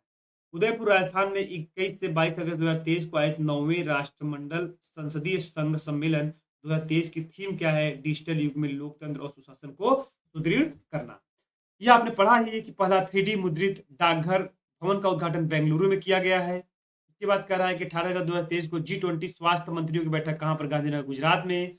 आपको पता है कि सबसे बड़ी सर्कुलर रेलवे कहां पर? बंगलोर में। सब बातें हो चुकी थी। भारत का पहला आर्टिफिशियल इंटेलिजेंस जो है आपका 2023 में तिरुवनंतपुरम केरल में स्टार्ट किया गया है। आईटी मंत्रालय भारत सरकार के द्वारा ग्राफीन अरोड़ा कार्यक्रम लॉन्च किया गया है। ठीक है, बहुत महत्वपूर्ण वह नहीं था, लेकिन यह देखिए 2023 में आदिवासी बस्तियों को मुख्य रास्ते से जोड़ने के लिए भगवान बिरसा मुंडा योजना कार्यक्रम कहां पर? महाराष्ट्र के द्वारा। ज्यादातर बच्चे लगा देंगे झारखंड, इसलिए ध्यान रखना कि महाराष्ट्र के द्वारा। प्रमीला मलिक को सितंबर 2023 में राज्य की पहली महिला विधानसभा अध्यक्ष चुना गया उड़ीसा के द्वारा। अभी तक कोई भी ऐसा राज्य नहीं था जहां पर महिला विधानसभा अध्यक्ष रही हो। महिला विधानसभा अध्यक्ष की बात कर रहा है। राजस्थान में 54वां टाइगर रिजर्व कौन है? धौलपुर करौली टाइगर रिजर्व बहुत महत्वपूर्ण था। अगस्त 2023 में किस राज्य के मुख्यमंत्री ने the biodiversity Atlas of मायम village का अनावरण किया? गोवा के मुख्यमंत्री प्रमोद सावंत ने। हाल ही में भारतीय अंतरिक्ष अनुसंधान संगठन इसरो ने जापानी अंतरिक्ष संगठन जाक्सा के साथ मिलकर चंद्रमा पर जो अगला मिशन 24-25 में भेजने का समझौता किया, उसका नाम है ल्यूपेक्स। तो किस किस के साथ मिलने वाला है यह भी ध्यान रखना। इसरो जाक्सा के साथ मिलेगा। कब तक भेजेगा? 24-25 में। उसका नाम क्या रखा गया इस मिशन का? LUPEX lunar polar exploration mission. भारतीय सेना सितंबर 2023 में प्रारंभ प्रोजेक्ट नमन संबंध किससे है? सैनिकों के परिजनों की शिकायत निवारण से। यह भी याद रखिएगा, बहुत महत्वपूर्ण हो सकता है। फिर कह रहा है 23 अगस्त 2023 को चंद्रमा के दक्षिणी ध्रुव पर अपने मून लैंडर को सफलतापूर्वक जो है लैंड कराने वाला दुनिया का पहला देश कौन सा है? तो है भारत बना है। ये आप ध्यान रखिएगा, दक्षिणी ध्रुव पर पहला देश बना है, जबकि ओवरऑल चौथा देश, वो हमने आपको बताया भी था। हाल ही में किस राज्य में दक्षिण पूर्व एशिया के पहले अलवरीकरण संयंत्र की आधारशिला रखी है? जो है आपका तमिलनाडु में। National bio botanical research institute द्वारा विकसित 108 पंखुड़ी वाले कमल के फूल की नई प्रजाति का अनावरण लखनऊ में हुआ। नमो 108 महत्वपूर्ण है क्योंकि उत्तर प्रदेश से भी संबंधित है। भारत की विमानन कंपनी एयर इंडिया ने अगस्त 2023 में किस नाम से अपने लोगो को लॉन्च किया? The Vista. इंपॉर्टेंट है। वह प्रसिद्ध पूर्व क्रिकेटर जिन्हें पश्चिम बंगाल सरकार ने अपना ब्रांड एम्बेसडर सौरव गांगुली को बनाया है। उसके बाद कह रहा है कि विश्व शहर दिवस 31 अक्टूबर 2023 को 31 अक्टूबर 2023 को आप लोग यह बताइएगा कि 31 अक्टूबर को किसकी जयंती है? उसका दुनिया भर के 55 शहरों को रचनात्मक शहर नेटवर्क में शामिल करने की घोषणा की गई। शहरों में किन 2 भारतीय शहरों को शामिल किया गया? उसमें है ग्वालियर संगीत के क्षेत्र में और कोझिकोड साहित्य के क्षेत्र में। यह डिटेल में भी हो चुका है। सितंबर 2023 में इंपॉर्टेंट भी है। सितंबर 2023 में भारतीय अंतरिक्ष अनुसंधान संगठन इसरो ने मछुआरों की सुरक्षा के लिए किस अभिनव उपकरण का सफल परीक्षण किया? नभ मित्र। किसने? इसरो ने। यह बात ध्यान रखना। इसका फायदा क्या है नभ मित्र का? तो मछुआरों की सुरक्षा के लिए। प्रोजेक्ट 17 के तहत निर्मित 7वां और अंतिम स्टील्थ युद्ध पोत जिसका जलावतरण कर दिया गया है, उसका नाम है महेंद्र गिरी। यह भी बहुत महत्वपूर्ण है। यह प्रोजेक्ट 17 के तहत बनाया गया है, अंतिम। सितंबर 2023 में किस, यह भी ध्यान रखना कि इसका यह मतलब नहीं कि प्रोजेक्ट 17 17 बनेगा ही। प्रोजेक्ट 17 है लेकिन 7 का ही इसमें जो है करने का प्रयास जो है किया गया था। प्रोजेक्ट 17 का मतलब होता है कि आगे इसको विस्तार किया सकता है। लक्ष्य है कि वहां तक हमारे पास इतना कम से कम हो। सितंबर 2023 में किस रेलवे बोर्ड की पहली महिला मुख्य कार्यकारी अधिकारी और अध्यक्ष नियुक्त किया गया है? जया वर्मा सिन्हा। सितंबर 2023 में आधार से संबंध जन्म पंजीकरण शुरू करने वाला पूर्वोत्तर का पहला राज्य नागालैंड बन गया। 2 सितंबर 2023 को भारतीय अंतरिक्ष अनुसंधान संगठन इसरो ने अपने प्रक्षेपण वाहन PSLV C57 से भारत के किस पहले सौर मिशन का सफल प्रक्षेपण किया? आदित्य L1। बहुत महत्वपूर्ण है। भारत विश्व का पहला पोर्टेबल अस्पताल आरोग्य मैत्री क्यूब कहां पर लॉन्च किया? गुजरात, गांधीनगर। बहुत महत्वपूर्ण है। 1 सितंबर 2023 को केंद्रीय शिक्षा मंत्री धर्मेंद्र प्रधान ने राष्ट्रीय शैक्षिक अनुसंधान और प्रशिक्षण परिषद एनसीईआरटी को किसका दर्जा प्रदान किया? डीम्ड यूनिवर्सिटी का। यह भी बहुत महत्वपूर्ण था। ज्यादा नहीं बचा है, 2 और 3 पेज और बचे हैं, 2 पेज मात्र और बचे हैं। इसके बाद तो आप इतना कर लेते हैं तो आपका सारा जो है करंट अफेयर से राष्ट्रीय वाला वो कंप्लीट हो जाएगा। सितंबर 2023 में पारंपरिक चिकित्सा पर गुजरात घोषणा पत्र किसने जारी किया? विश्व स्वास्थ्य संगठन इसरो ने हैदराबाद स्थित नवाचार कंपनी ग्रेने रोबोटिक्स द्वारा सितंबर 2023 में किस नाम से भारत के पहले एआई संचालित एंटी ड्रोन सिस्टम को लॉन्च किया गया? इंद्रजाल को।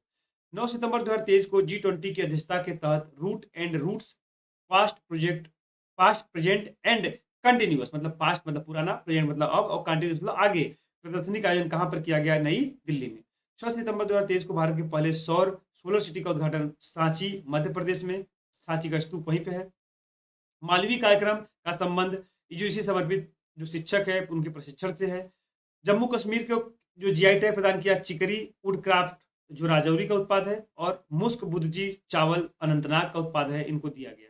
हाल ही में किस राज्य ने हाल ही में हस्तशिल्प एवं हस्तकरघा निगम का नाम बदल करके हिमक्राफ्ट कर दिया गया है? तो हिमाचल प्रदेश ने। उसके बाद कह रहा है कि किस राज्य ने पिछड़ों वर्गों के लिए गुरु गोरखनाथ बोर्ड का गठन किया है? राजस्थान ने। यह भी ध्यान रखना। अगस्त 2023 में किस देश ने पूर्व भारतीय छात्रों के लिए 5 वर्षों के लिए शोंगेन वीजा देने का जो है घोषणा की है? फ्रांस ने। इंपॉर्टेंट है। 2023 में यूएन मतलब यूनाइटेड नेशन वुमेन ने केरल सरकार के किस पहल के लिए एक समझौते पर हस्ताक्षर किया है? वह महिला अनुकूल पर्यटन पहल पर। भारत में गठित की जाने वाली पहली होती है उसको जरूर याद रखना। दक्षिण पश्चिमी इंटीग्रेटेड थिएटर कमांड का मुख्यालय कहां पर स्थापित किया गया है? जयपुर में। अंतरराष्ट्रीय खगोलीय संघ IAU इंटरनेशनल एस्ट्रोनॉमी यूनिट द्वारा हाल ही में किस भारतीय खगोलीय विज्ञानी के नाम पर एक छोटे ग्रह का नाम रखा गया है? अश्विनी शेखर। बहुत महत्वपूर्ण है। भारतीय मूल की वह अमेरिकी महिला अंतरिक्ष यात्री जिन्हें 11 जुलाई 2023 को वर्जिन गैलिक्ट स्पेसशिप से अंतरिक्ष की यात्रा की शीर्षा बांदला का नाम कई बार चर्चा में आप सुनते रहते होंगे। जुलाई 2023 में जारी all India tiger estimation report 2023 में भारत में 2023 में बाघों की संख्या बढ़कर हमने आपको बताया था कि 3368 हो गई है। पुराना जो था संख्या उसका नाम आप लोग कमेंट, कितनी संख्या थी पुराना, आप लोग कमेंट में लिखेंगे। 1 अगस्त 2023 को केंद्रीय शिक्षा मंत्री धर्मेंद्र प्रधान ने बुनियादी साक्षरता को बढ़ावा देने के लिए एक कार्यक्रम लॉन्च किया, उसका नाम है उल्लास। उसका फुल फॉर्म आप पढ़ लीजिएगा, understanding life long learning for all in society. Bharat का पहला मत्स्य पालन अटल उष्मायन केंद्र किस विश्वविद्यालय ने खोला है? तो केरल यूनिवर्सिटी ने। बहुत इंपॉर्टेंट था। 2023 में मैंग्रोव सेल की स्थापना किसने किया? तो पश्चिम बंगाल ने। और राजस्थान में किस स्थान पर दुनिया का पहला हेरिटेज रिवर फ्रंट बनाया है? कोटा में चंबल नदी पर। बहुत महत्वपूर्ण है। भारत का वह शहर जुलाई 2023 में विश्व शहर कल्चर फोरम का सदस्य बनने वाला भारत का पहला शहर बना बेंगलुरु। 24 से 26 जुलाई 2023 को के बीच कहां पर G20 आपदा जोखिम न्यूनीकरण कार्य समूह की तीसरी बैठक हुई थी? चेन्नई में। जुलाई 2023 में नागरिक उड्डयन मंत्री ज्योतिरादित्य सिंधिया ने मध्य प्रदेश में कहां पर 3 पायलट प्रशिक्षण स्कूल, इंडियन फ्लाइंग अकादमी, फ्लाई ओला एविएशन अकादमी और हेलीकॉप्टर FTO का शुभारंभ किया? खजुराहो में। 19 से 21 जुलाई 2023 को चौथी G20 रोजगार कार्य समूह की बैठक इंदौर में हुई है। EPR के बारे में हमने आपको बताया था कि extended producer responsibility, Indore Madhya Pradesh. 14 जुलाई 2023 को आंध्र प्रदेश के श्रीहरिकोटा से चंद्रयान 3 का सफल परीक्षण ये याद रखना कि LVM3 M4 के द्वारा किया गया है। इसको आप लोग नोट करिए, पूछा जा सकता है। 12 जुलाई 2023 को केंद्र सरकार के पत्तन पोत परिवहन जल मार्ग मंत्रालय द्वारा समुद्री क्षेत्र में सटीक नेविगेशन के लिए कौन सी प्रणाली लॉन्च की गई? सागर संपर्क। ठीक है। जुलाई 2023 में G20 वित्त और केंद्रीय बैंक प्रतिनिधि की बैठक कहां पर हुई? तो गांधी गुजरात नगर में। यह आपकी जितने भी महत्वपूर्ण राष्ट्रीय घटनाओं से संबंधित जो करंट अफेयर्स थे बेहतरीन तरीके से खत्म करने का प्रयास किया। आप लोग जरूर कमेंट बॉक्स में लिखिएगा क्या यह सेशन आपको अच्छा लगा या नहीं, या आगे वाले वीडियो को कुछ इम्प्रूव करना है तो भी आप बता सकते हैं। हौसला अफजाई करने के लिए जरूरी होता है लाइक करते रहना है, शेयर और सब्सक्राइब करते रहना है। ये हमारे बारे में है जो शुरू में हमने दे दिया है, इस चीज़ को आप देख लीजिएगा। और PDF पाने के लिए आपको यहीं पे जाना होगा इसी लिंक पे, ठीक है। यहीं पर आपको पीडीएफ देखने को मिलेगा। ये बात ध्यान रखिएगा। तो डेली के डेली सारे वीडियो के लिंक भी वहाँ पर पढ़ते रहते हैं। तो उम्मीद करते हैं कि आप लोग आपकी पढ़ाई और जो है तैयारी अच्छे से चल रही होगी। 7 जनवरी को जो एग्ज़ाम है पीएस का, उसमें भी आप देखिएगा बहुत सारे महत्वपूर्ण क्वेश्चन यहाँ से देखने को मिलेंगे। आप लोग अपना ध्यान रखिएगा। तब तक के लिए थैंक यू। टेक